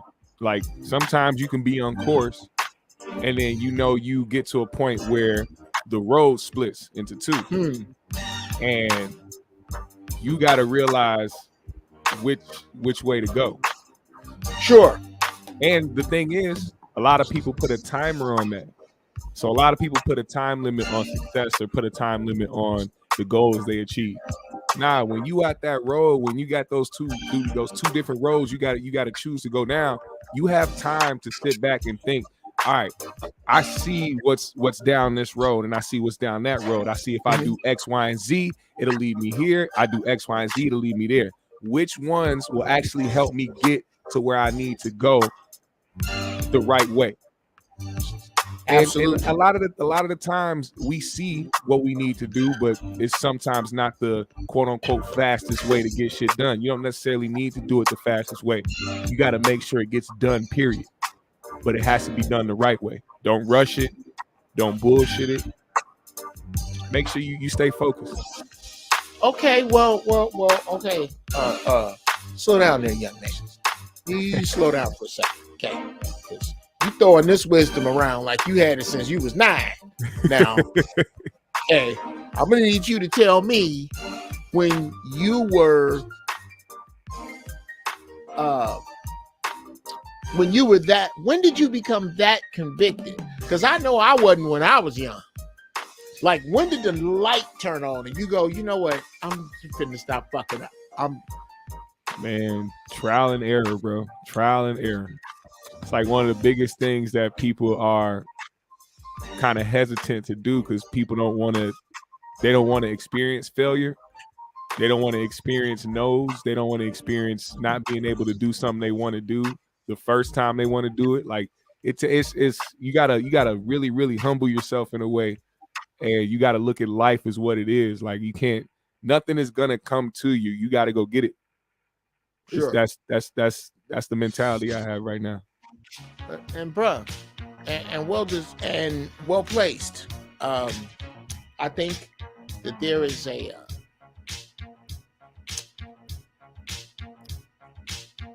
shift going on, and it spells doom for a few groups of people. Yeah. And all those groups are in the negative. If negative thoughts, negative deeds, negative foods, negative concepts, outdated concepts. Yeah. That's a way. That is a path. It's no longer that they were mixed in with the people who doing what the hell they're supposed to do. Now, the people who doing what they're supposed to do and the people who ain't, brother, that's a path now. Right. Fucking up is a path now. Ain't no accidental fucking up no more. It's right there in front of you. It's right there. It's visible. It's tangible. It's information. It's examples. It's people. It's instruction. Nigga, what you want to do? You want to produce music? You don't need nothing but a good internet connection. Facts. That are fact. Those are facts. You don't even need a keyboard necessarily. If you're gonna sit there and use your the QWERTY joint, right? Now I don't know why you would do that mind-numbing shit, but you really don't need it. You can make music so simply now. So what you waiting on? Or act, or direct, or sing, or build houses, or build fucking bird cages, or whatever the fuck. I sure wish somebody would. It's right there. Whatever you want to do. It's about using this thing, using the powers of this thing for good. Now, tell these Negroes in here, when is you and Big Nose Ed? When is you two? Well, Big Nose Ed, aka AP, is out in Punta Cana right now. Oh, that's right. On vacation. His dumb ass forgot to take the preview down because he was drunk as hell out there. So the preview stayed up for 3 G's all night, all yesterday. I don't know if it's down already, but yeah, we're gonna be back next week, man. Okay. He was out there getting fucked up. All right. Well, yeah. So he just decided to take some time, him and his lady, and just go. Oh yeah, him and his lady and his friends are out there right now. Hey, matter of fact, he said he almost got robbed as soon as he got there. What? On some crazy shit. Talking about like the driver that they had on the way to the hotel sped off and like stopped and jumped out the car, and like they thought he gonna explain the whole story next week. But they almost got into some shit out there. They in the DR. They almost, man. Wow. And when he told me this story, it fucked me up because when I called him the night of when we were supposed to do the show, his phone was like deactivated. And I text him, and then you know, when you text somebody that has like a deactivated number, you get a message back like this number or whatever. Right. So I was like, what the hell happened? So I hit him on Instagram. He was like, yeah, my phone and all types of shit. He's like, but man, I got to tell you some shit. So I'm thinking, like, after he told me that story, I'm like, bro, imagine if some fucked up shit happened. And like, for real, like I called this nigga phone and like it was all deactivated because something was wrong. Like, yeah, something can happen that quick in an instance, bro. I'm glad he got out that situation. I am too, man. And it's now more than ever, you don't have the latitude to do what I like to call play house. Mm-hmm. And a lot of people are still playing house about the fact that gas is $6 a gallon in some places. Mm-hmm. If I got to get to work, because if I don't show up, I'm gonna get fired, and we gonna get put out. I'm an honest person, but I might go siphon some gas. You know what I'm saying? You looking at your baby hungry, and you know you gotta drive this car. Yep. Ain't no way to take the train and the bus and be there on time. Hell yeah. And your gas light is on. It's down to either you steal my gas or your baby don't eat. You're gonna steal some gas. I seen a picture with a nigga with a trunk full of garbage bags full of gas talking about some I got that gas for the low. I'm like, it probably might get to that soon, man. Bruh. Those people, it's getting harder to keep honest people honest. So now more than ever, that nigga since we got, you better sharpen that shit up. What's the prices out there? About $6. About some places $5.50, $6. And the other thing that I meant to tell you this is that I didn't say earlier. Yeah, goddamn it. Giraffe Balls is being co-hosted right now by my man GMS. Oh, well, shit. What's up? You want to kick it for a few minutes, nigga? Hey, I'm here. I'm here for a minute. Yeah, let's get it. Okay. I was going to talk about this in Giraffe Balls. Okay. How we have gone from a viral quarantine to a financial one. Oh, okay. Imagine you done told your boy, hey man, March the 26th, dog. Y'all talked about this in November. March 26th, I'm moving out to Minnesota. I got everything you don't. I got everything you need extra to do music, and I got a bunch of video shit. We finna set up GMS Stanky Joe Productions right in Minneapolis, and we gonna fuck niggas up. We making commercials for black businesses. We doing all that. I'm gonna do the video, you do the music. Nigga, you do the voiceover, we gonna kill them. Okay. Now, his budget was the truck cost this much. Yeah. The truck is going to use 103 gallons of gas to get from here in Philly or here in Trenton or here in Jersey or wherever to Minneapolis. Mm-hmm. He didn't bought reserved the truck, got his shit in boxes. But what the fuck he gonna do about the fact that now he only got enough money to make it to Flint, Michigan? He's in a financial quarantine. He can't come to you now. That is true. And he certainly can't come west. The gas gets more expensive. Hell yeah. Damn, that's a jam. That's a jam for real. Dude, I don't think anybody has thought put your mind what are you thinking about all with this gas? I'm thinking all this shit was planned the fuck out. Come on, man. Come on. Get your ass in here, big dice. Come on.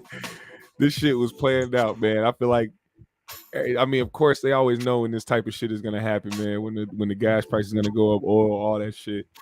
They need to make this money back that they spent over the time we were in the pandemic. Wow. This it's a must now. That's what's happening.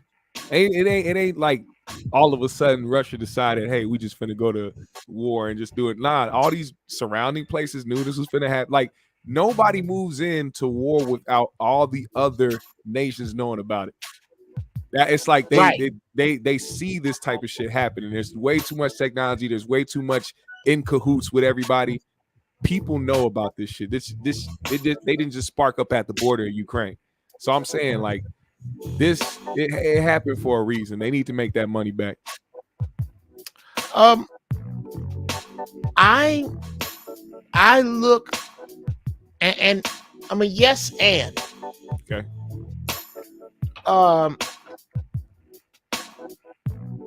With the exception of gadgets, we are almost back to kings and serfs. They are squeezing the last of any disposable income out of the middle class. Yep. I was looking at this, watching car auctions, and like Meekum and Barrett Jackson, especially Meekum, because you don't have to have like, well, no, I won't say the categories are a little looser at Meekum. So you seeing people selling cars you know they didn't want to sell because these cars were never popular cars. This is the kind of car where some middle-class white man was proud to say that this is a 4-door Chevy Impala. That ain't nobody trying to buy no old school 4-door Chevy Impala. Them things is ugly as fuck. A 71 Chevy Impala 4-door, that thing is hideous. But because it was his dad's car, he's kept it pristine. Rub it with a baby diaper. Take it out on Sundays. Now you seeing this go across the auction block. And nobody really gives a fuck about it. But he need the money so bad, he sells it for no reserve. So some rich fuck decides, I'll take it for $6,500. And just takes the last thing of value from these people who was probably going to use that to save a house. That's what you watch. Yeah. You are watching the beginning of Beyond the Thunderdome. I don't know if you've ever seen that movie. Have you ever seen the movie Mad Max? I have. You looking at the beginning of that, bro. What was they fighting over? Refresh my memory. Mad Max. It was warring tribes fighting over gas.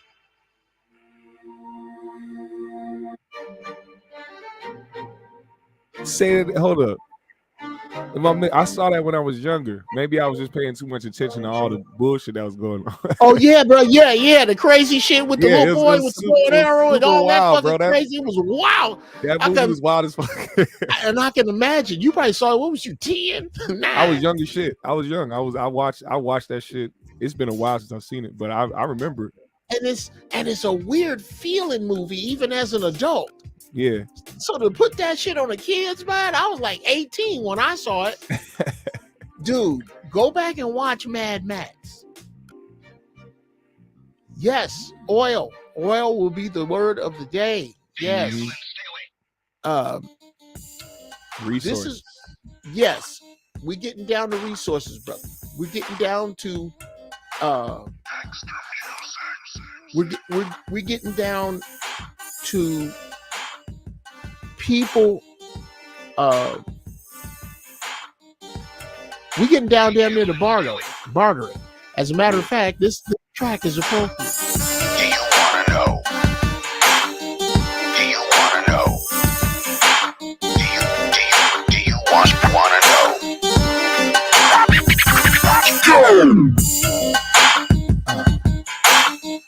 This is actually just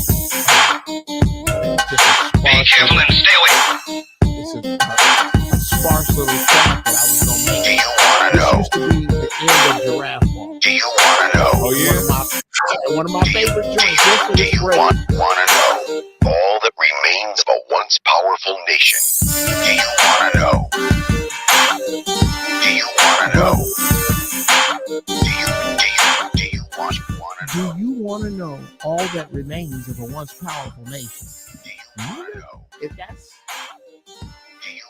America is sand through these people's hands. They can't hold on to it no more. We at the end of this party. And what it's gonna come down to is that black people are not gonna have a choice. We're gonna have to lean on each other. Yeah. Which is a hard task to begin with. Bruh. What's gonna make it at first much more difficult, but then a lot easier in the difficult is a bunch of these ignorant niggas with this ignorant shit. Oh, I'm sorry. Yes, that's also what Giraffe Balls was about. Was the difference between Jasper ass shade tree house coons and knuckle dragging, mouth breathing porch monkeys. They're two different groups of people. Yeah. They're both enemies. They are enemies to our black state. They carry a different level of annoyance as well. Bruh, annoyance, habits. Okay. Yeah.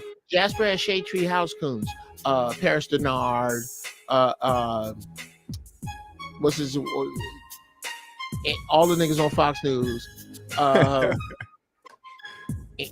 Those people who speak in what I like to call coon talking points. What about black on black crime? Oh my God, I hate that shit. What about them not going back to work? What inclusion for all, everything. Yes, here's my definition of a coon talking point. Everything that is counter to the aid, progress,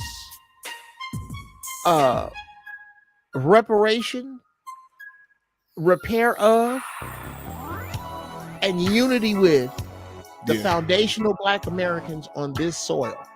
Everything that is the devil's advocate for any purpose other than to push it forward is coon talk. That's a coon point. Mm-hmm. You're making they're just going to spend their money on rims and whatever the hell, so don't give them reparations. That's a coon point. I don't give a shit if I spend my money on fucking lollipops. That's my money. Right. Everybody ain't gonna fuck their money off. That's the fucked up part too. Like when you bring up that black on black crime shit, like that's one of the matter of fact, one of the definitions of why that doesn't exist actually came from DL and how he explained just something as simple as people not talking about white on white crime or Chinese on Chinese crime or, you know, Russian on Russian crime and shit like that. And you bring that type of shit up and people will try to run to statistics as if statistics has anything to do with the fact that you're saying black on black crime. Not all black people live in the hood. Not all black people kill black. Not, you know what I'm saying? Like this is they don't understand that because of that phrase has been so stamped in society as a stereotype to use when things happen to black people that black people don't like in this country. Sure. What I look at and what I think now, as you listen, is this music a little loud? It's fine. Okay. That's cool right there. Right there. Okay. Okay, repeat the last thing you said because I am stratospherically high.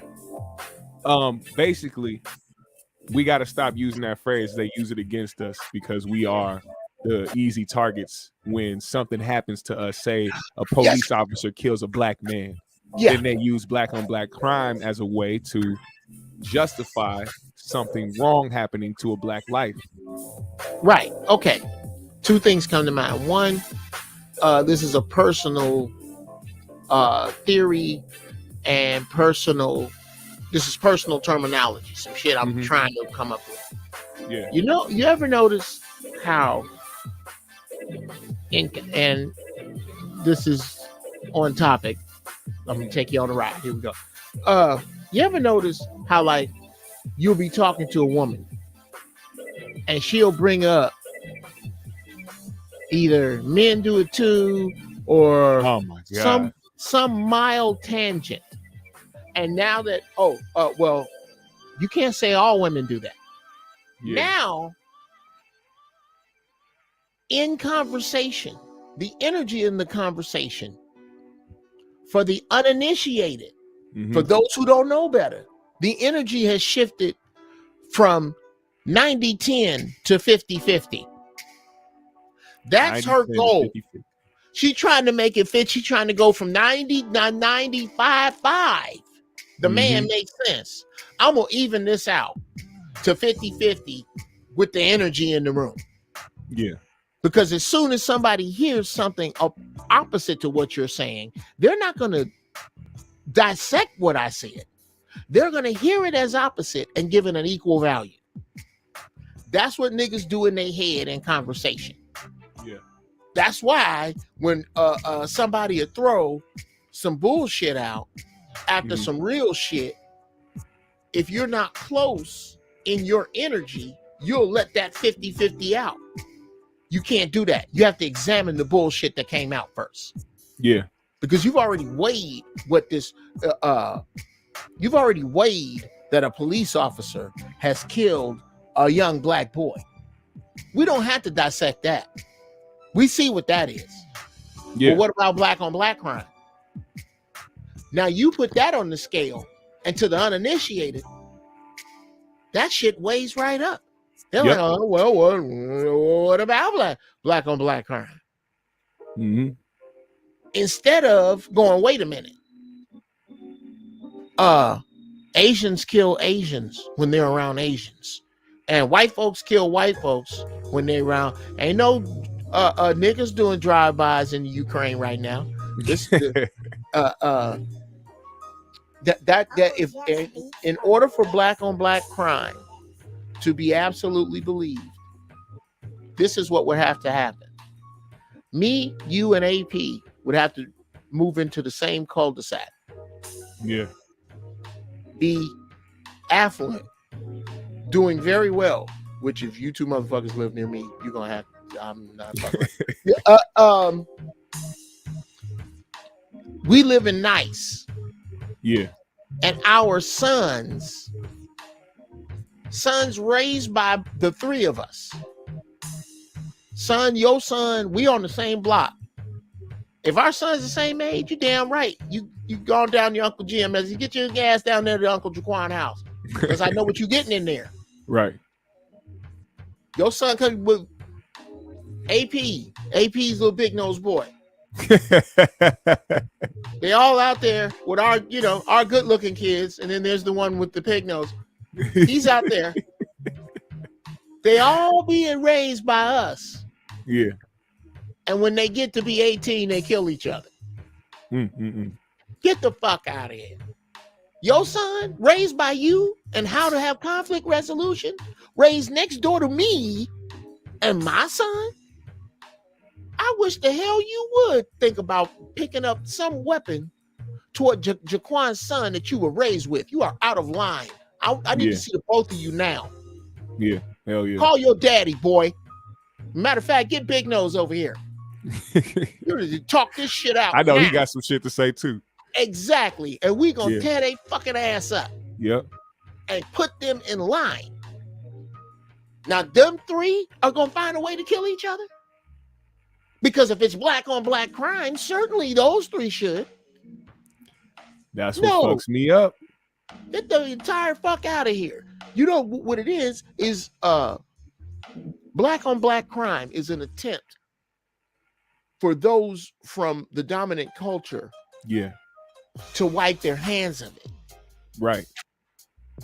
Put themselves on the outside of it.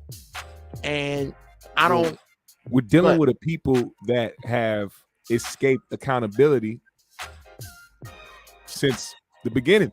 They still haven't taken accountability. We're looking at people who have practiced not to take accountability, but yet find a way to make it our faults for something that shouldn't be happening to us.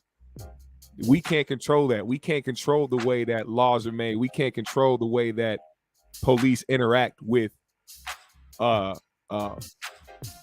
people of color in any type of area. We can't control that because they already have a preconceived notion of what they feel or who they feel we are. We have no control over that. Those are their emotions collapsing with who we are and not understanding what we go through and not trying to sit back and find a way to actually police these areas the right way. It don't make no sense to have Jim Bob over here from the suburbs go and police downtown or somewhere in a poverty-stricken area that he's not used to, which happens a lot. It's a high percentage of that shit. You're inevitably taking somebody who doesn't understand what these people go through, probably had an outside opinion and have the stereotypes in their head already about what the hood is like or what this person they're going to interact is like. So they're always going to be on the defense, or not even a defense. They're always going to be on the attack because they feel like they have to watch their backs. For them feeling like they have to be on the defense, they attack. Especially now with the narrative of, oh, we need to defund the police, or we need to abolish the police. They feel even more like it's an attack, even though why are people saying that? They aren't just saying that because you're police. They're saying it for a fucking reason. Well,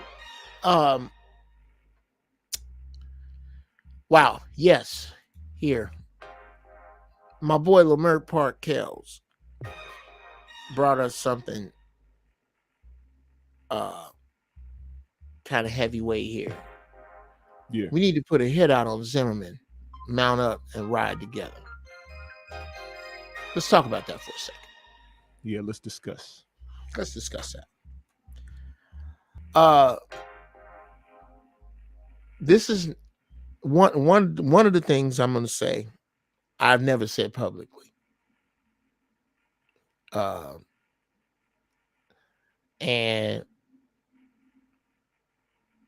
as a matter of fact, the only way to get that part of my opinion from me will be if I know you personally and I'm on the phone with you. I will never say that part publicly, but I will say this. Yeah.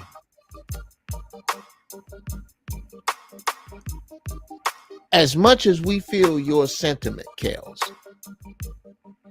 and you goddamn right, that dude ain't supposed to be walking around. Not at all. But that's not on me or you. That's on them Florida gangsters. Mm-hmm. If you've ever pointed a gun at somebody black, if you've ever spilled the blood of somebody black, how hard is it to take a garbage bag full of $100 bills and throw it out there on the floor and say that belonged to whoever bring his head back and put it on my desk? Mm-hmm. How hard is that? Ain't that what you do? Or is it who you do it to? That's not on us. That was supposed to be handled. John Gotti's son, he had a little boy that was crossing the street and got killed in the crosswalk.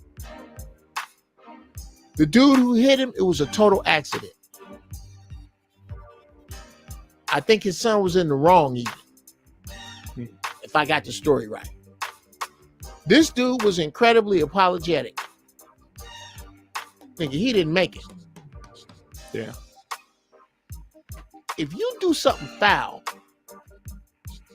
go kill a little Asian girl.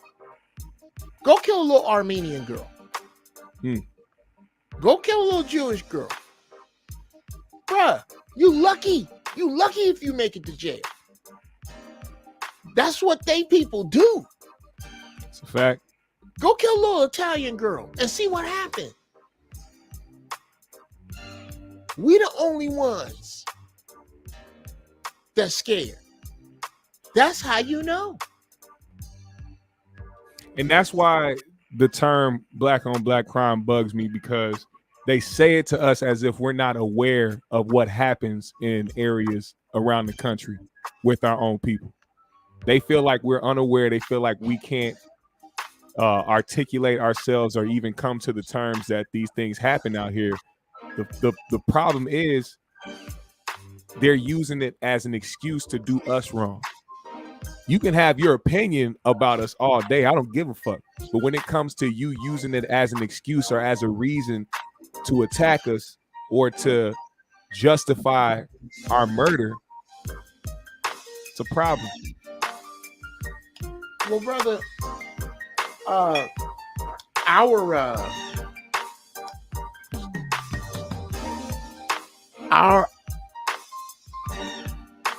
our problems like that are coming to an inevitable ugly, violent end. Mm-hmm. We're gonna be boxed into such a corner that only the truer ones of us are gonna make it out. Yep. That just is what it is. Because it's too many Jasper ass shade tree house coons and knuckle dragging, mouth breathing porch monkeys walking around. Let me introduce to the room brother Schoolboy 1867. What's happening, bro? Peace to the balls. What's happening? What's happening? Now, I don't know what's going on with my camera, but it keeps timing out. Man, what's going on? Is it is your camera, is it Wi-Fi or is it hardwired to your joint? It's hardwired. It's hardwired. Okay, well there goes my brilliance right there.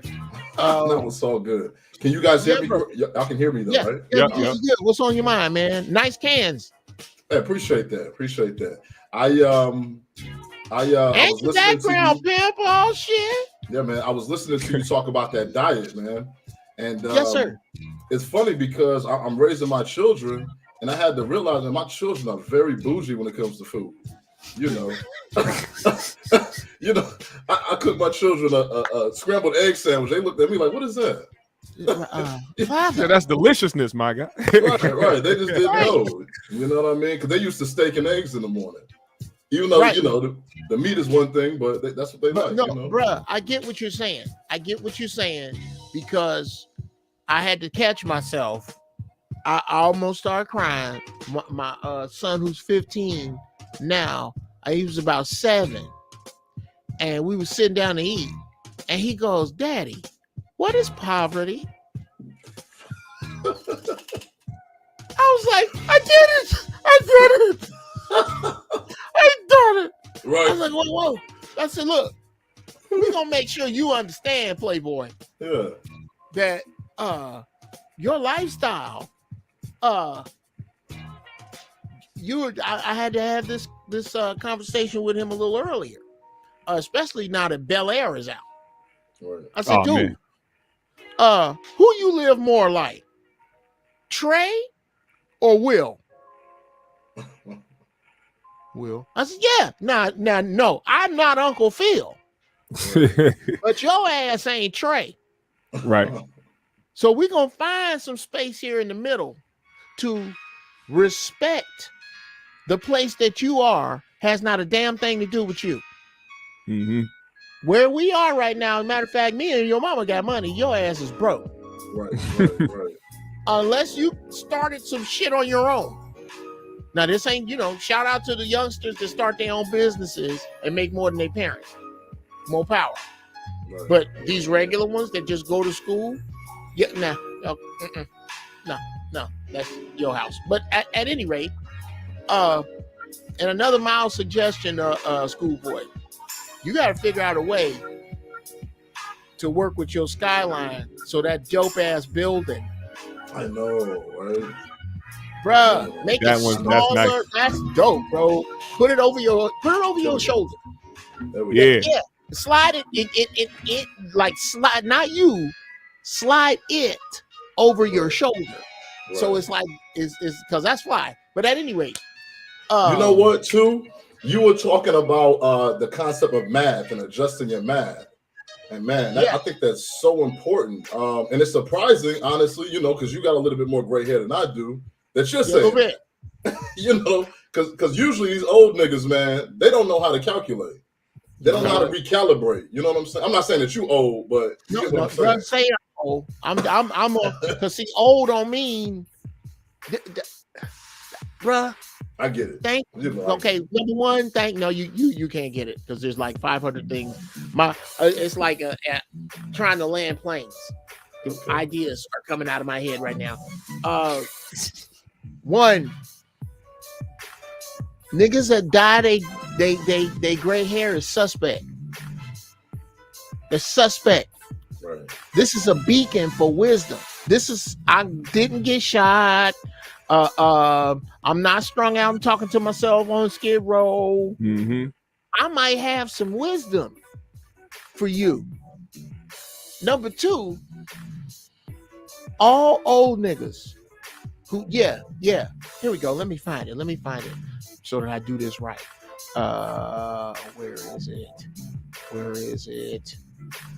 There we go. Okay. Dear old niggas who got dirt in your mouth, for all the young people, and you can't start when you talk to them with an apology, do me a favor.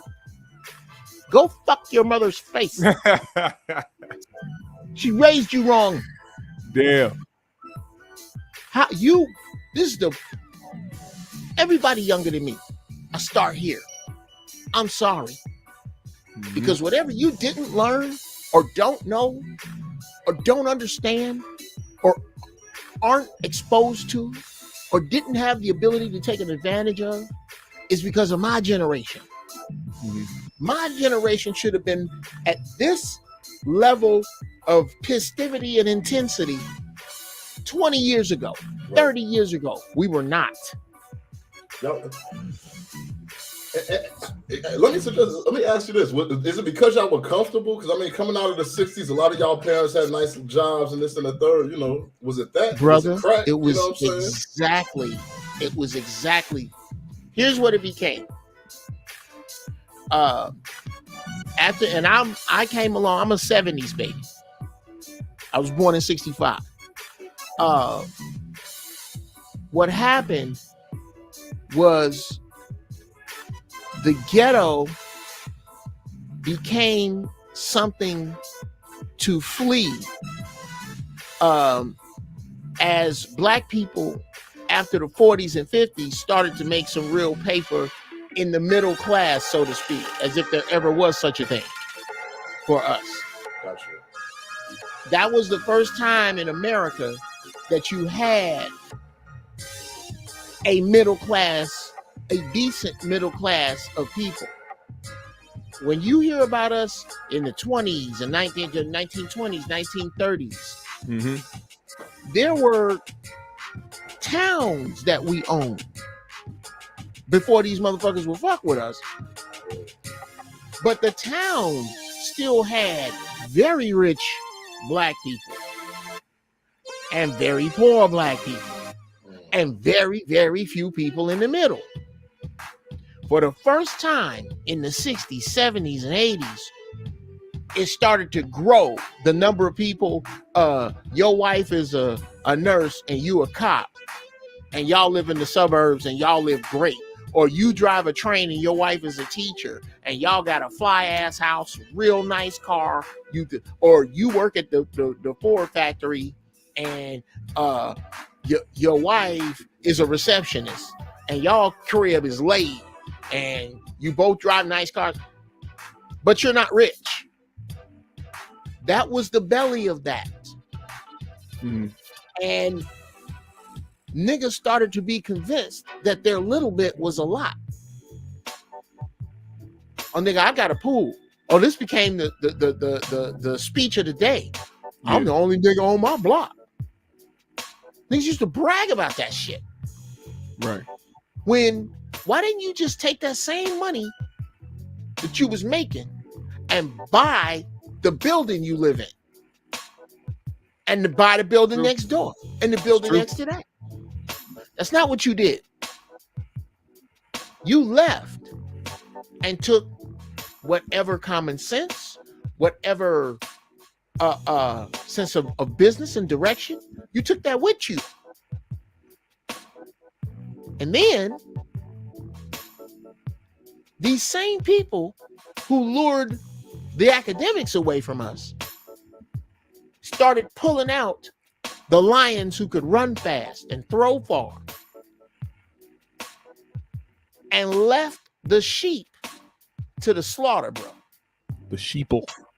Yes. Now, what about these? I think you got to talking about the coon class a little bit earlier. My biggest gripe with the coons today,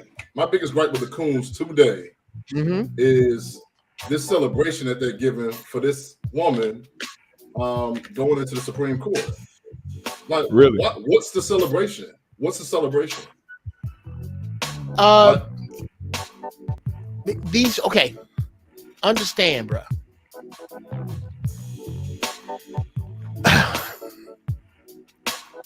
This is literally these people's job. They literally are the cheerleaders for symbol. For the symbol of. I suppose, why should this be such a celebration? And why are we not talking about the two people who are black in the Supreme Court?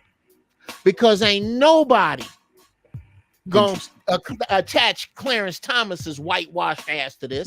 So you don't notice. They'll celebrate her, but they don't say shit about him. Yeah. Shouldn't this be a celebration that you have both? Right.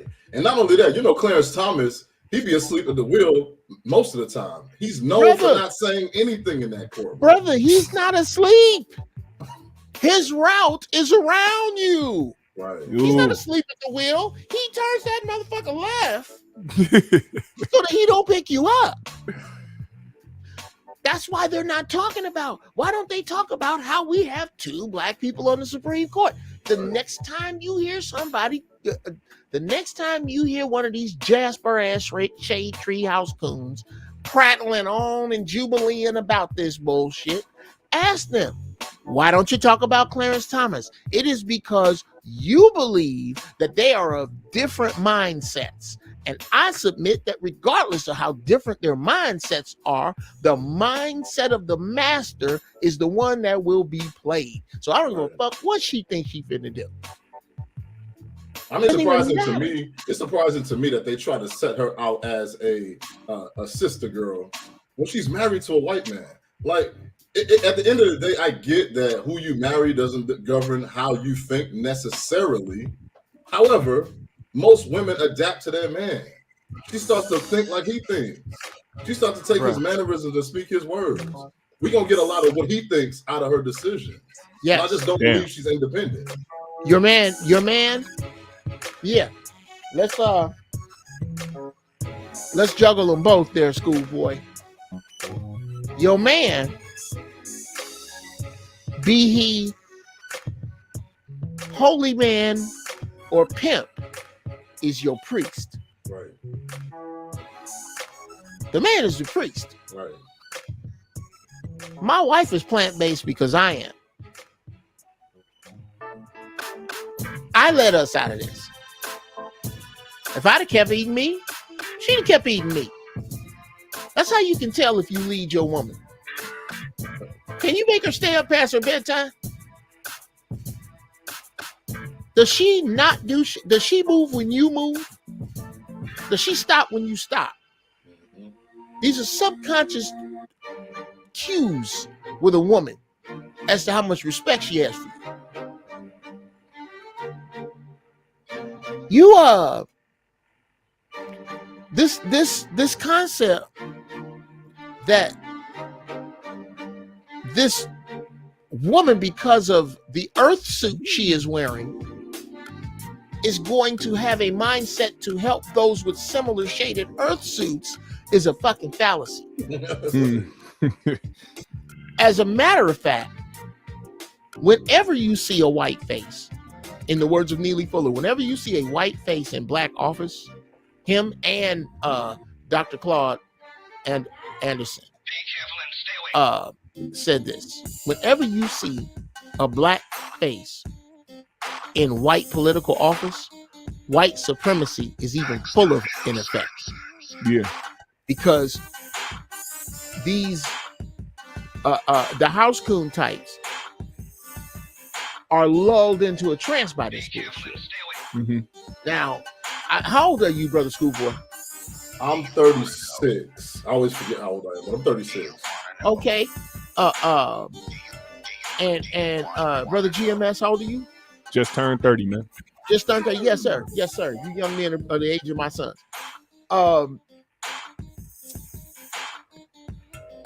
Okay, what the fuck were we just talking about?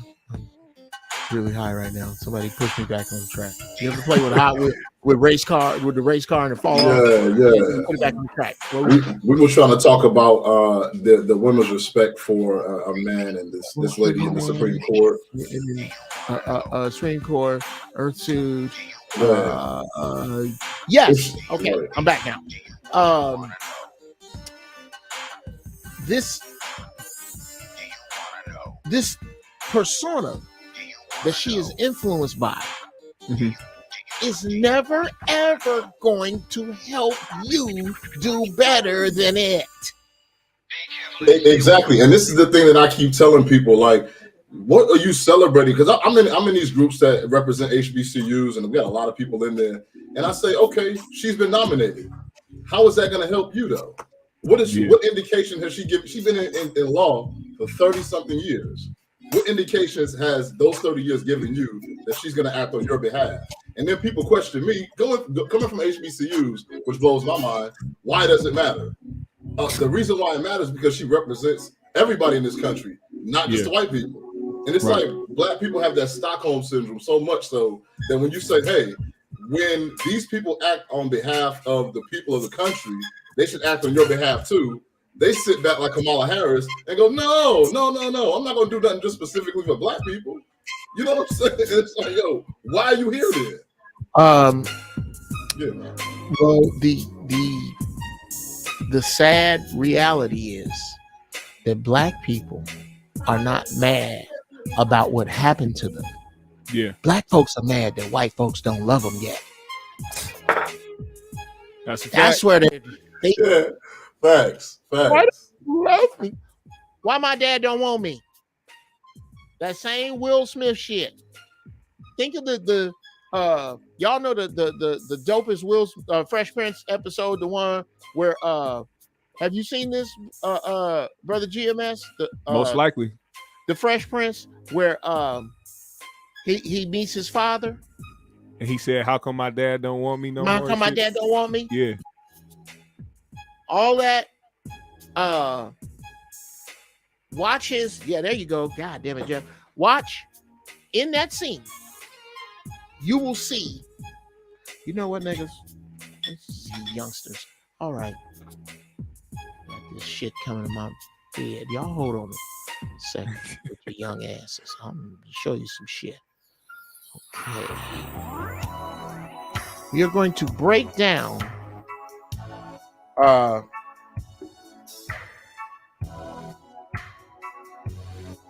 black people in we're going to use the Fresh Prince beat by beat let me change my little funky ass music down.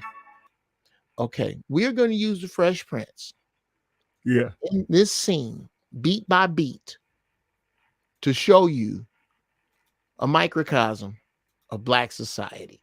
If I can pull this shit off. Okay. Share screen. All right. Okay. I think I might be able to do it. Oh, shit. Okay. Now, let's see. What does it look like? Beautiful. All right. Now, you two Negroes follow me. Got you. I'm with you. I'm turning my camera off. I'm with you. Lou, if you walk out of Will's life now, don't you ever come back. Funky nigga. Now, what you just saw there is the disgust of the power elite with the problem in the community. Mm-hmm. With those who shit went great for. Those who have their feces collected.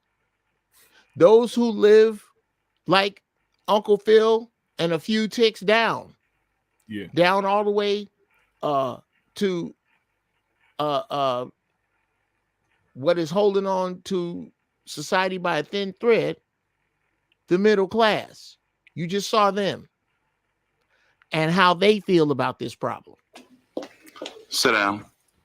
I got time for the lecture. I said sit down, Lou.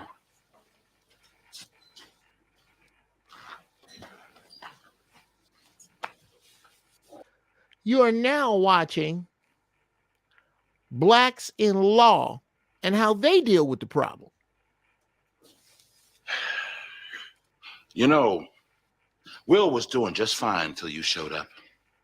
But now that you're back, you have responsibilities to him. Look, we're still going to take the trip. Oh, bull.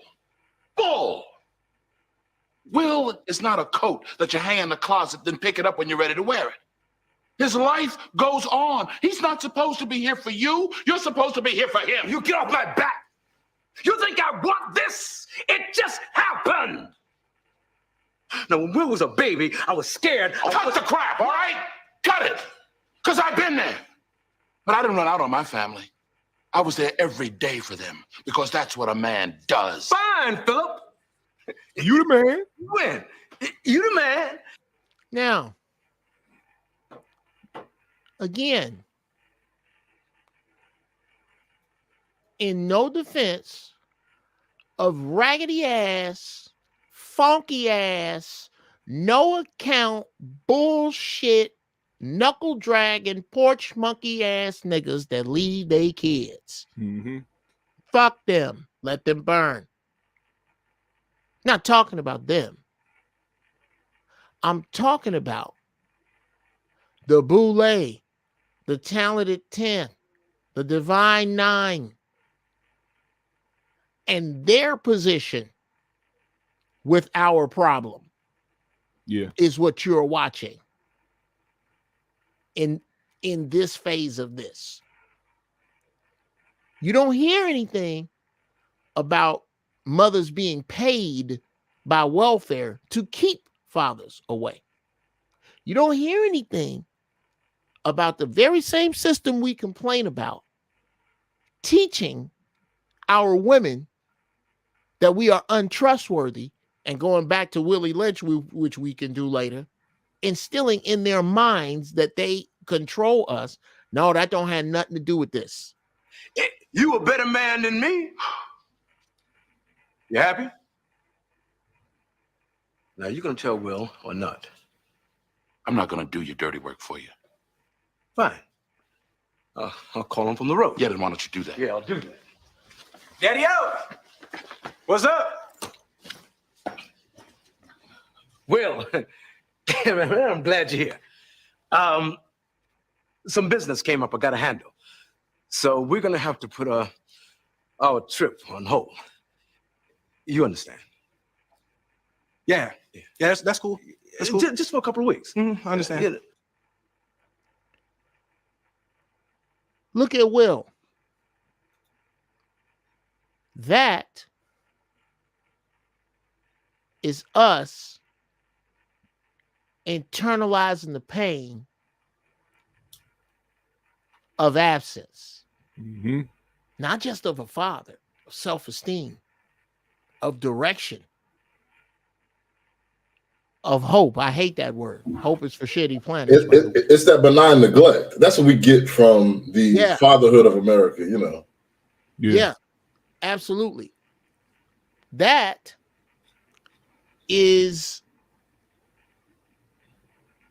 us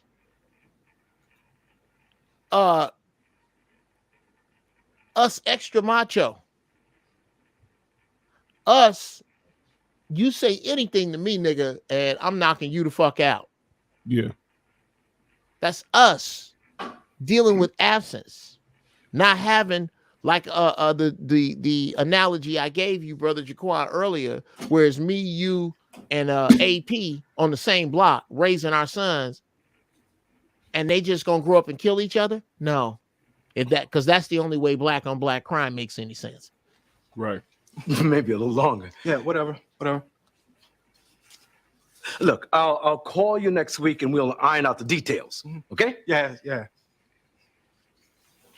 It was great seeing you, son. You too. Lou. Lou.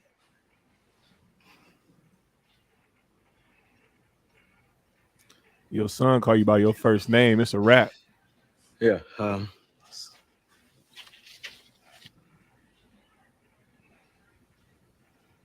sorry, Will. You know what? Actually, this works out better for me. You know, the Slimmies of summer come to class wearing next to nothing. You know what I'm saying? Now, you are watching. I got to have the flyest car. Yeah. I got to be with the baddest bitch. They bitches, by the way.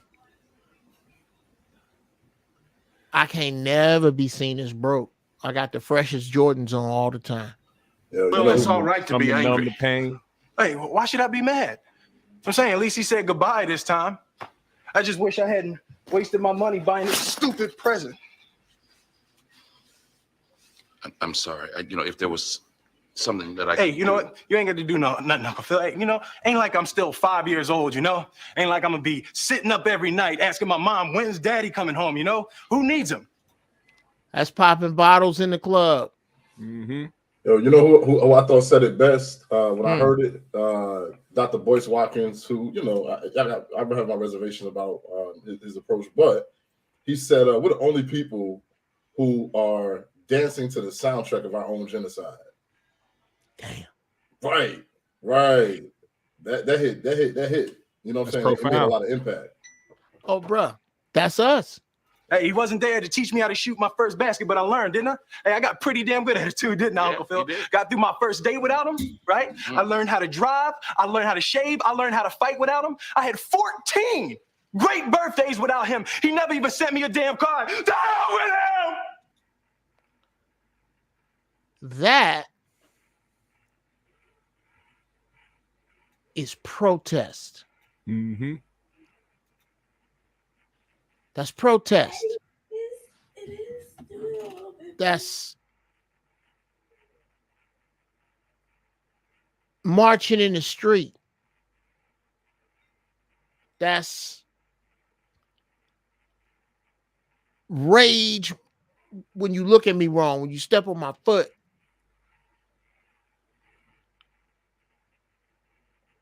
And none of that, none of it,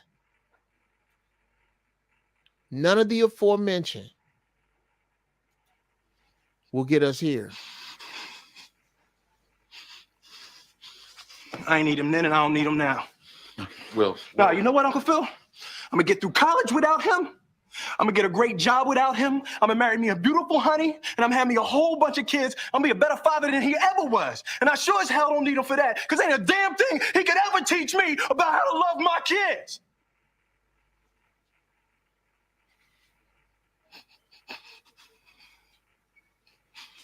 How come he don't want me, man?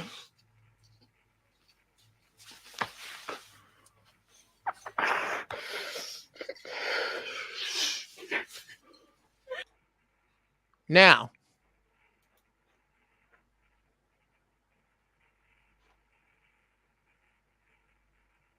we have to reconcile. We got to get there. How do we get there? But there's a dude missing from this. That dude that left. Yeah. That dude that left. And as a matter of fact, let me put it another way. The missing father, for all his reasons, all of them, he's missing from this. And a lot of that is unraveling now because young black boys are finding the guts to deal with these 4 words. Yeah. My mama ain't shit. They finally finding a way to go, wait a minute, whoa. Something about this don't sound right. Mm-hmm. And they finding that dude Those are the knots we have to untie, in my opinion. And we have to untie those knots separate. In 200 years, we haven't been allowed to heal.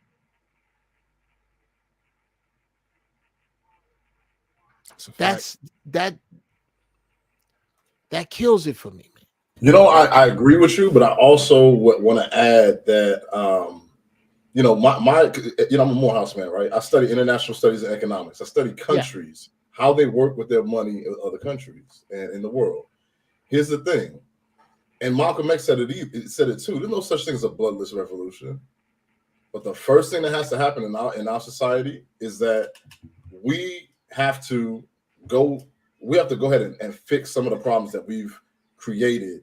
Some of the problems we've created in our society by taking out, you know, cutting off some of that fat that's out there. There's folks who do not deserve to come with us to the promised land. They don't. Oh, brothers, that is that easily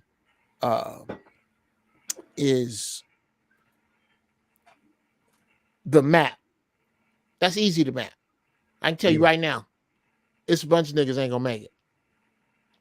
It's a bunch of and I think what really has to happen though is that, I mean, I'm gonna say this here. I don't know if this is gonna be rebroadcast or whatnot, and so I'll be diplomatic in how I say it. But I think that there should be a level of regulation that extracts those people and removes them from the society in a way that they cannot re-enter. Oh, well, brother, here's no, you don't have to bite your tongue with that. Let me tell you, bruh, this racism is a function of economics. Mm-hmm. We all know that, right? It's just that the white man has taken racism to levels never seen in the history of humankind, to where you take a people and entirely brainwash them for 4 centuries. Nobody's ever done that before. In order to get an industrial machine moving. The 20th century, the 17th through the 20th centuries were industrial. Machines, cars, boats, these things that needed people to move them. Yeah. Well, now we're moving into an information age. And we don't need all these people. We needed the niggas to build the infrastructure that white people could thrive on. And most of those white people would serve us, the power elite. Now we don't need all those useless eaters, black or white. Yeah. So by default, the niggas that you don't like, which I don't call them niggas anymore. I call them, no, these are mouth-breathing, knuckle-dragging porch monkeys that you don't like. They're different than Jasper S. Shade Tree House Coons. These porch monkeys here are in the useless eaters. So by default, you ain't gonna have to worry about that. These gonna be the same people doing the lecture slide at FEMA camps. Don't even go, they're gone. Don't worry about them. It's about finding cats that think like you, right around you. Right. And having meetings that are devoid of all electronics. True that. And that's exactly what I was telling folks. Like, you know, there has not been, and like I said, I'll be studying these countries and how their revolutions works and stuff like that. Mm-hmm. In all of these different revolutions and things like that, there is not a majority of people who revolt. So the popular revolutions are not necessarily successful. They look successful because a lot of people are participating, but it's the revolutions that happen at a small scale that influence, you know, decades upon decades. Because if we look at like American politics, it's not that the majority of Americans are negatively racist and actively racist, looking to harm black people. It only took 100 of them to influence. It only took like 100 of them to influence politics to the point where the Republican Party became the racist party. It didn't take a whole bunch of white people to do that. You know what I noticed what happened to us over the time when everything was going on with George Floyd, 2020 and everything, and the uprising, and what seemed to be a revolution that didn't just happen here in America but over in different countries. What it seems like, and what proves your point in the smaller aspect, is what they do when it gets too big is they monetize it. They find a way to make money. None of these other corporations or anything like that trying to promote Black Lives Matter or any of that shit until it became profitable, until they could start painting that shit on the street so that helicopters can take pictures and post online, and they can put it in the video games. I don't know if anybody saw that, but around that time they put up black screens that say Black Lives Matter and shit on Call of Duty and Fortnite, all types of shit. It became something to monetize. So I think it's better to not have the organization behind you, because they will always find a way to never make it about the actual goal at hand, but how to make another dollar. Sure. Now, I want to circle back to Black Lives Matter, but first, I want to intro the brother that just came into the room. UCAS on the volume is killing us with the backdrops, GMS. We gotta get our feces collected. Shit. And coming in with the dope backdrop and the dope mic, bruh. Hell yeah. It's Logic. What's cracking, bruh? Hello, Uncle Jeff. How you doing? I'm good, man. Thanks for having me. I heard my cue. I heard electric sliding porch monkeys. I said, let me cam up. Yeah, I want to make sure I said my hellos, man, because I gotta make sure I dip out. I got some things to do. But Jeff, man, I appreciate you. Yes. All the brothers in this panel, man. Much love, man. Respect to all of y'all, man. I'm gonna be tuned in while I'm out, but much love, man. Appreciate you, Jeff. Uncle All Jedi. right, brother. Peace. Peace out. Peace out. It's a good young Jedi right there. That's brother GMS. Good brother.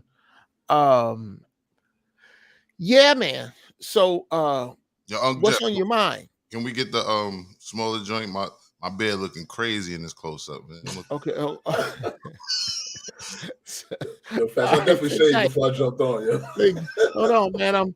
I'm doing. How's that? That's better. Thank you. Okay, man. My man. Yeah, man. I came in a little late. I'm sorry. I had to wrap up something. No worries, brother. Production, but looks like I'm on time. Salute to my guy, Schoolboy. Salute to GMS, and salute to you, man. So just let me know where you want me to hit the ground running, man. I'm here. I'm about to roll up. You know what I mean? Well, yeah. Well, we're gonna be in here for a little bit more. Which people get upset about sometimes, but we were discussing kind of what the First Church of Holy Shit was about today, which was correcting your map and making sure that you don't have a bad one. And like most problems, people used to giggle about it, but they get back to the white man. Mm-hmm. They're going to get to most, if not all, of black people's problems get back to two places: the white man and ourselves. And that sounds grossly oversimplified, but one, it gets back to, when I say the white man, we have absolutely no idea what we are like without European influence at all. Absolutely. There's no way to know. So ourselves is, to me, the key problem, the fear of truly turning away. Yeah, not having that crutch. Yes. Yeah. Yeah. Of truly separating ourselves. We have never done it.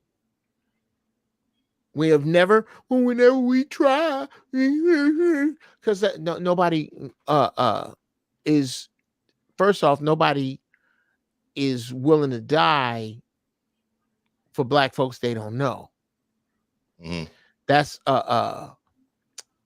that's problem number one. I often say, and I've never seen it. Oh, I'll be the first to tell you, like, I'm not fit to die for no whole bunch of niggas. Ain't gonna happen. Right. Ain't gonna happen. Because right. all the people that died for a bunch of niggas, they died broke. their kids out here suffering. Nah, if a bunch of niggas gotta die, let me go to where they not at, so I don't be mixed up with them. Now, here is why that thinking is so pure now.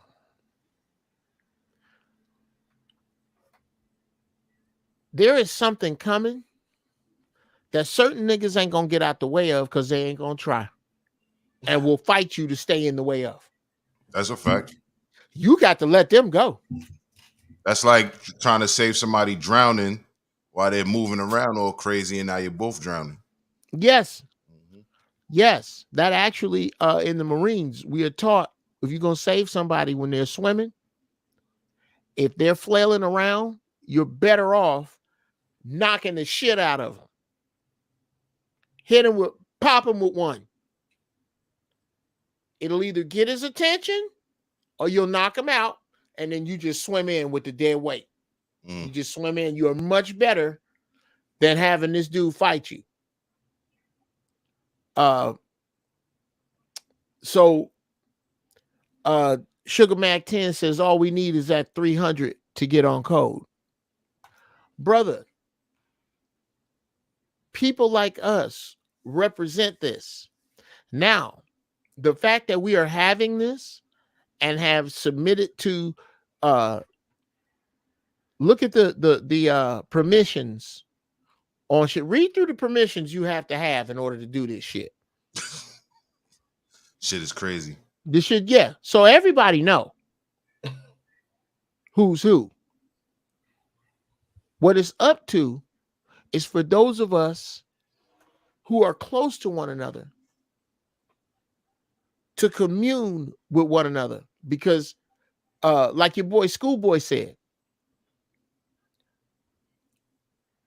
by gathering seeds to grow, by collecting the men in the neighborhood, by finding what people do and how, by making tribes. I've been talking about this shit for years, making literal tribes around where you are. How many of us got trucks? I don't got a truck. I got SUV. I don't have a truck. Oh, sure. Oh, okay. SUV, truck. My point is around you to make the runs. Right. To go get 60 pounds, 100 pounds of beans. Right. For all of us. Y'all got to start moving like that. And in those communities, all this politicking and 20th century bickering that niggas like to do, you can do that out there hungry. Yeah. If you're going to be in here, you're going to be pure of spirit because there are those of us. And you're going to be led by men. If you have a problem with that, there's the fucking door. Facts. You're going to have to lead your people around your way like that. You know, what's funny to me is that they have all of these zombie flicks out here, and people keep thinking it's going to come from some kind of vaccine or something like that. The zombie apocalypse is talking about what you're talking about, and people don't realize this. And somebody mentioned the NOI. You talk about the folks who are walking around dead, the living dead. You know what I'm saying? These aren't zombies. These are not zombies. These are people who are mentally dead and they're still walking around. They are literally the walking dead. Schoolboy, you mentioned NOI. What do you mean? Like that's the concept of the NOI? Well, I'm just saying that somebody in the chat room had mentioned that the NOI is the NOI a solution. Here's the thing. Even with the NOI and organizations like that, and myself being a semi-active member, even within the NOI, there's gonna be people who ain't shit. They're gonna say salam alaikum, and you can't trust them for shit. You know what I'm saying? Right. You know what I'm saying? The brothers who shot Malcolm was saying salam alaikum before they finished the job. So it is what it is. You can't necessarily trust all of those people, but us even within those organizations, you have to find your tribe within there and enforce the program on the larger body. Brother Sugar Mac 10 said it perfect. I think the Nation of Islam, like most things in there, and again, I don't profess to speak for them. I'm not a member. Good friends of mine are, but I am not. I don't speak for them. I don't speak for Brother Minister Farrakhan. I don't speak for Brother Minister Malik. I'm not qualified. Me neither. From the outside looking in, they set a standard to point toward.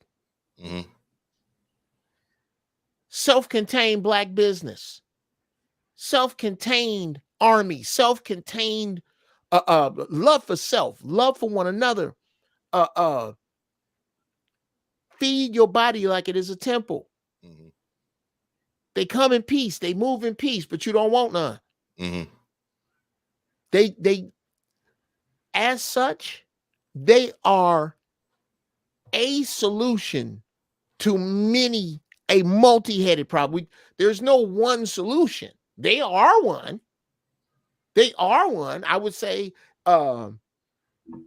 if you found yourself lost, that would be a place to go and try to find yourself, because they are a solution. But so is practitioners of Ifa. So are atheists.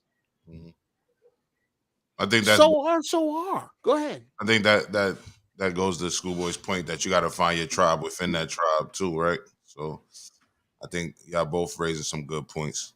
Salute to Jay. He said that part. Yeah, we could. So I think if anything, with today, and I'm at 3 hours, I'm gonna wrap this the hell up. What I really want to impress upon you young brothers is this. I think Jai, you may have heard me say this before. And Schoolboy, how far back do you go with following me? Did you just come Giraffe Balls? Or nah, we actually interacted on a post. You know my first name. We interacted on a post about I can't remember now. But Stacked After Dark. Oh, okay. Yeah, Yeah. You sent me an email address. Yeah. Yes, sir. Okay. And then Logic kind of got me hip to what you do. I mean, I've been out of like I told Logic, I've been out of the loop. So I said, let me cam up today and try to jump in the game again. Who is them cans you got, man? Who's what headphones are those? Headphones. Yeah. Honestly, I don't know. I just had the box around here somewhere. Don't worry about they look fly. Yeah, man. What was I saying? Oh, yes. You may have, you fellas, y'all may have heard me say this. I'm gonna say it again. When you watch sci-fi movies and you see the old people in the future, that's us. Right. We are the elders. Oh, this shit's gonna fall apart. Now, I don't know what the fuck is going to be after that. Right. But whatever it is, it ain't going to be the niggas who took that PPP or PMP or whatever the fuck money and bought 26s. It ain't going to be them. It ain't going to be the electric sliding Negroes. No, it's not going to be. You know what? That's actually a nickname I used to use, the electric sliders. It's not going to be the electric sliders, bro. I'm gonna start using that. Bro. Yes, sir. Yes, sir. Just t-shirts. The electric sliders, bro. I knew we was related, man. I knew we was related, bro. I hate the electric slide. I can't stand that shit. I can't, brother. And what it is I take issue with jolly Negroes. Yeah. Happy slaves type shit. How the fuck are you jolly? Right. How? Right. How? Why am I the outcast because I'm angry, like I'm starting a fight at a wedding? Nigga, this is a knife fight we in. We ain't in no fucking wedding reception. Right. You are in a knife fight acting like you're cutting a cake. That's the problem. But you try to make it look like I'm the one acting the fool at your niece's reception. No. That's not what we have here. We have your happy ass when you shouldn't be happy, not me being angry when I shouldn't be angry. But they'll play you like that. What's coming now, and what I'm happy to see, brothers, what I am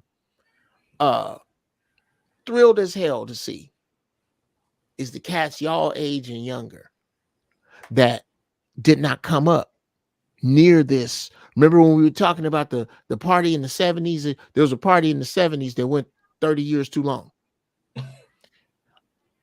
That party, we looking at the relative the descendants of crack addicts now. This is crack baby age. And you know, some of them crazy niggas. Look at how language is devolving.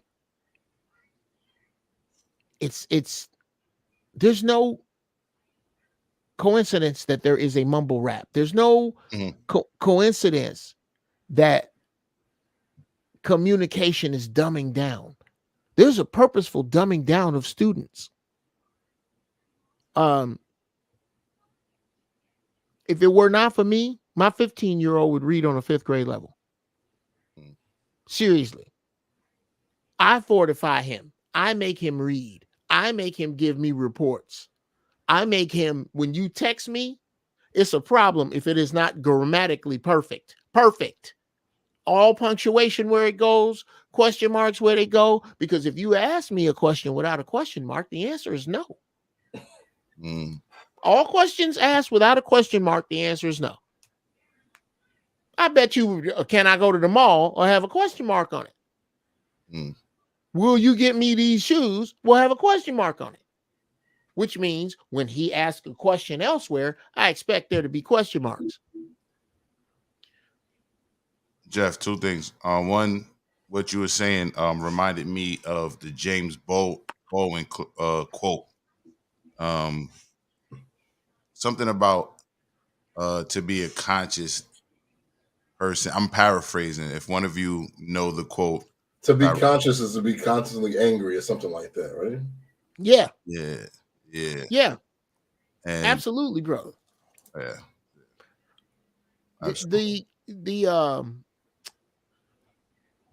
The fallacy, brothers. The fallacy. And that's my daughter is away at Hampton right now. And the fallacy is that you're supposed to go to school and get out and take what you've learned and help your people. But nothing about school aims you that way. At all. You know, like I said, I went to Morehouse. And earlier this week, I was in one of these groups with the HBCU alums.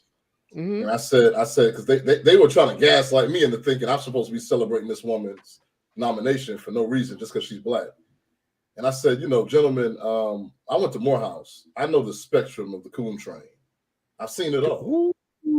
I've seen it all. I know the different types of coons there are and how they present themselves. So you're not about to convince me that just because you say something is right. Like, no, you can't gaslight me. Get out of here.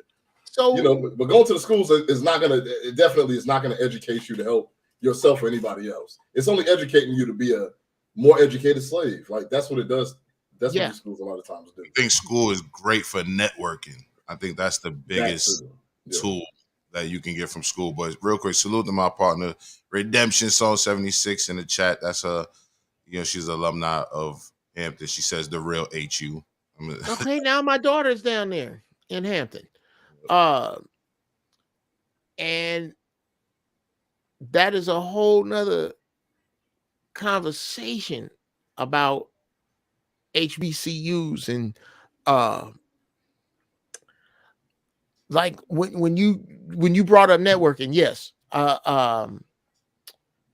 you can become a well-rounded bartender. I think a little different about college and what has gotten so many people, not just black people, but people That's why this shit is coming apart in trouble. It's college for its own sake. Right. People think because you go there, you're going to leave straight. Yeah, You know what I like mean? it's this magic car wash of poverty. Right. Like this is going to wash all the poverty off me. I'm going to come right out. No, that's not how it works. Not at all. So when you say it's a great networking opportunity, you're still all in the same fishbowl. Right. No matter what you learn. Like no matter when you get this NBA money, the smarter you spend it, the whiter you spend it. Right. No matter how they tell you to spend the money smart, you spend the money white. They don't tell you to take your millions and put them in one United Bank. That's a black bank. Nobody tells you to do that. Mm-hmm. No, they have wonderful investment opportunities for your money for white folks' families. Mm-hmm. That's really what this college thing, this back away and look at the system thing, right, is what we haven't been allowed to do because the bright lights of it have been kept in your face. He got a $20 million contract. Oh, this could be, dude. When he pays his taxes, who does he pay them to? Mm-hmm. When he buys his real estate, who does he buy it from?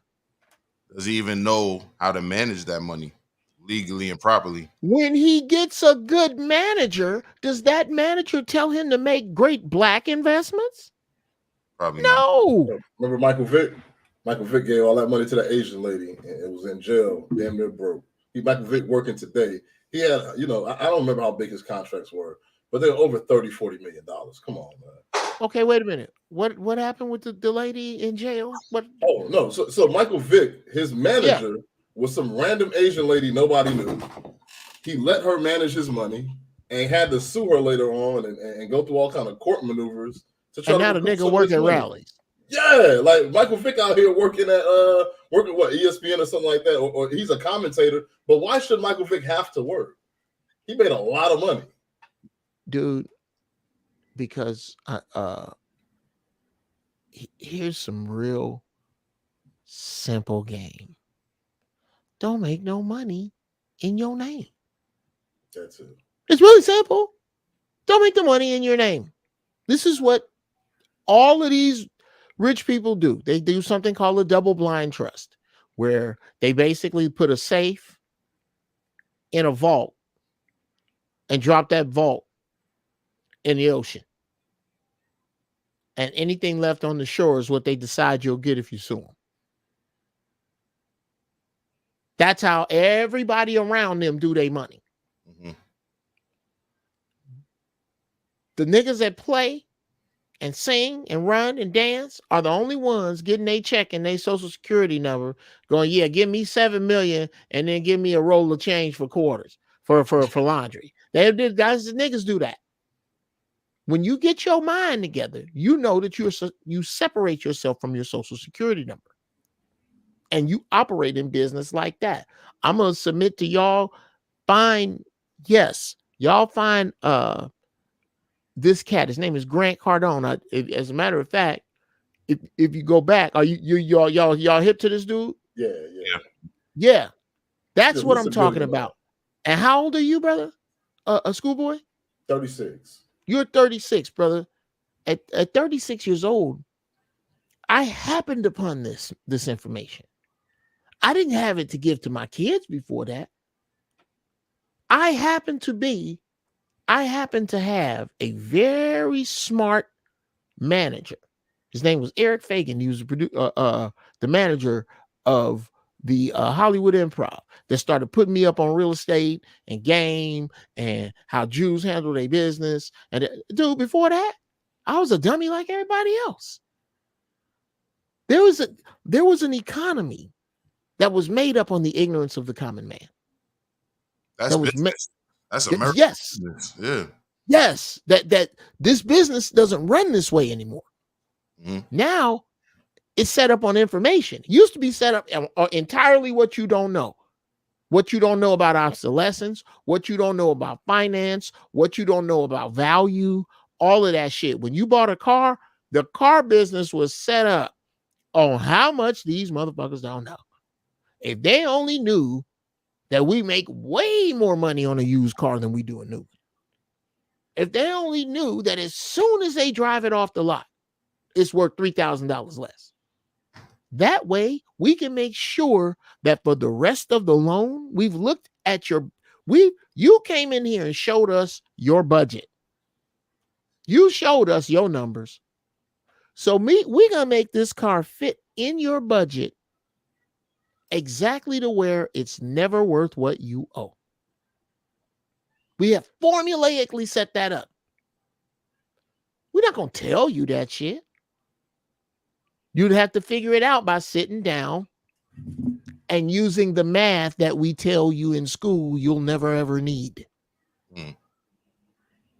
That is how the working class mind got enslaved in the first place, with dumbass shit like that.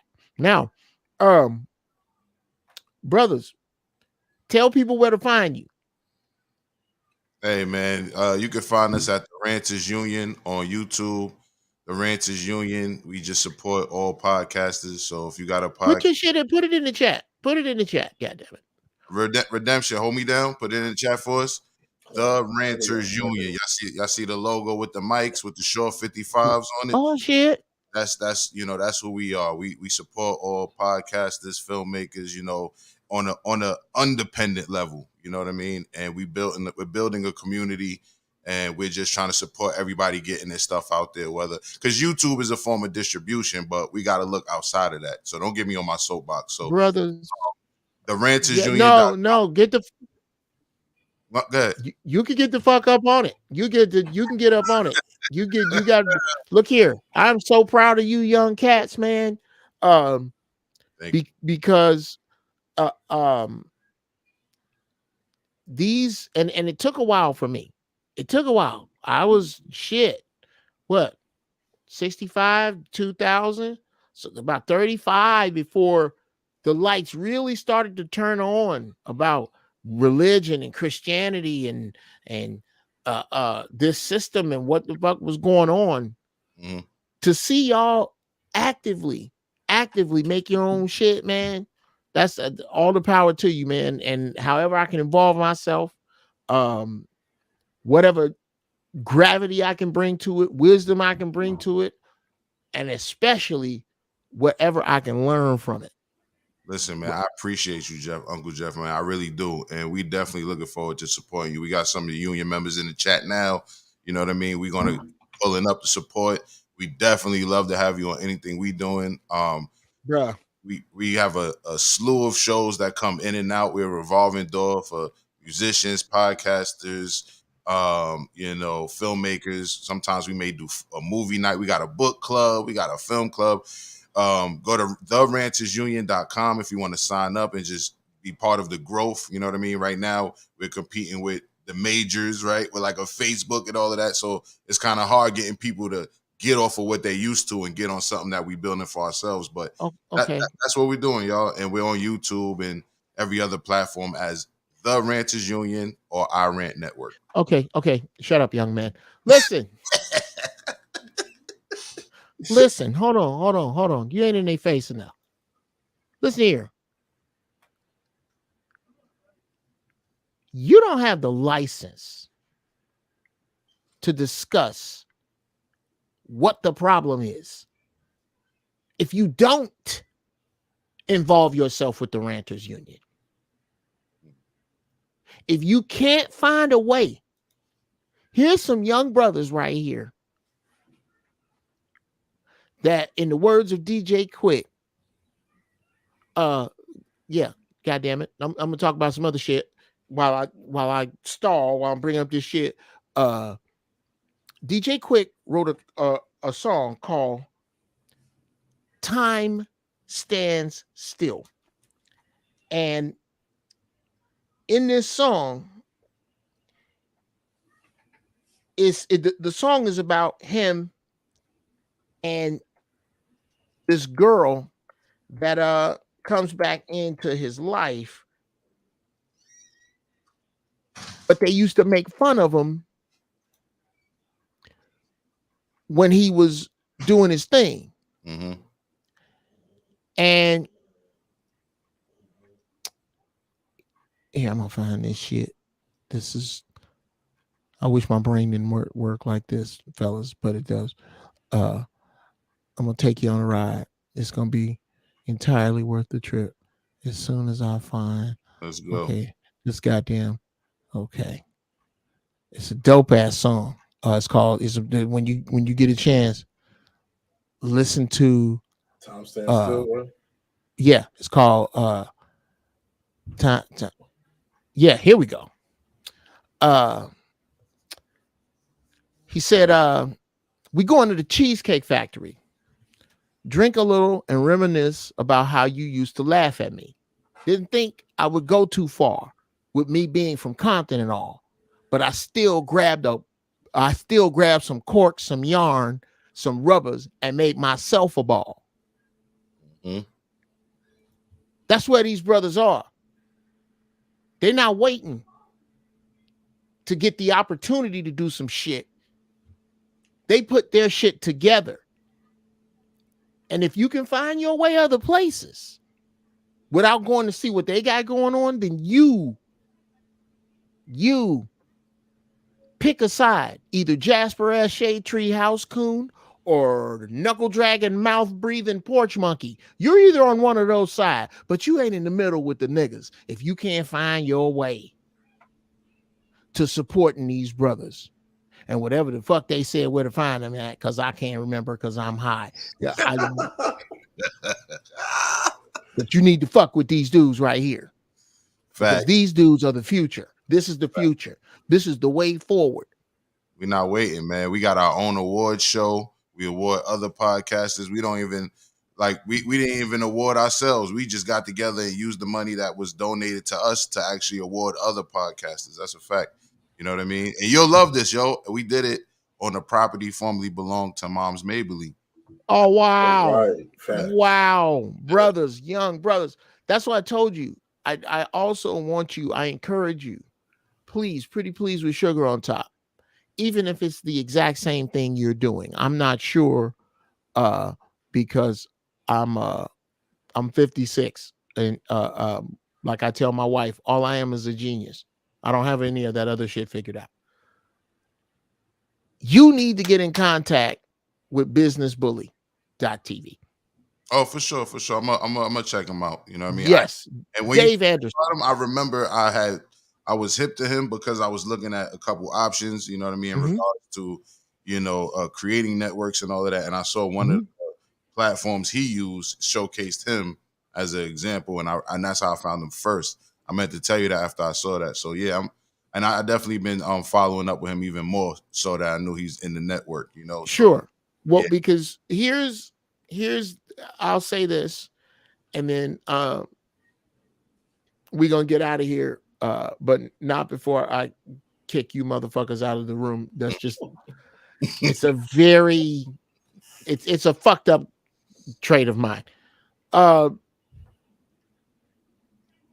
We can't afford to do business adversarially the way NBC, ABC, and CBS seem to be adversarial, because you all have the same fucking narrative. All connected to the same parent company. Yes, and they all have the same narrative. So it's just one dude up at the top watching them all wrestle for attention. But that can't be our model. That's a fact.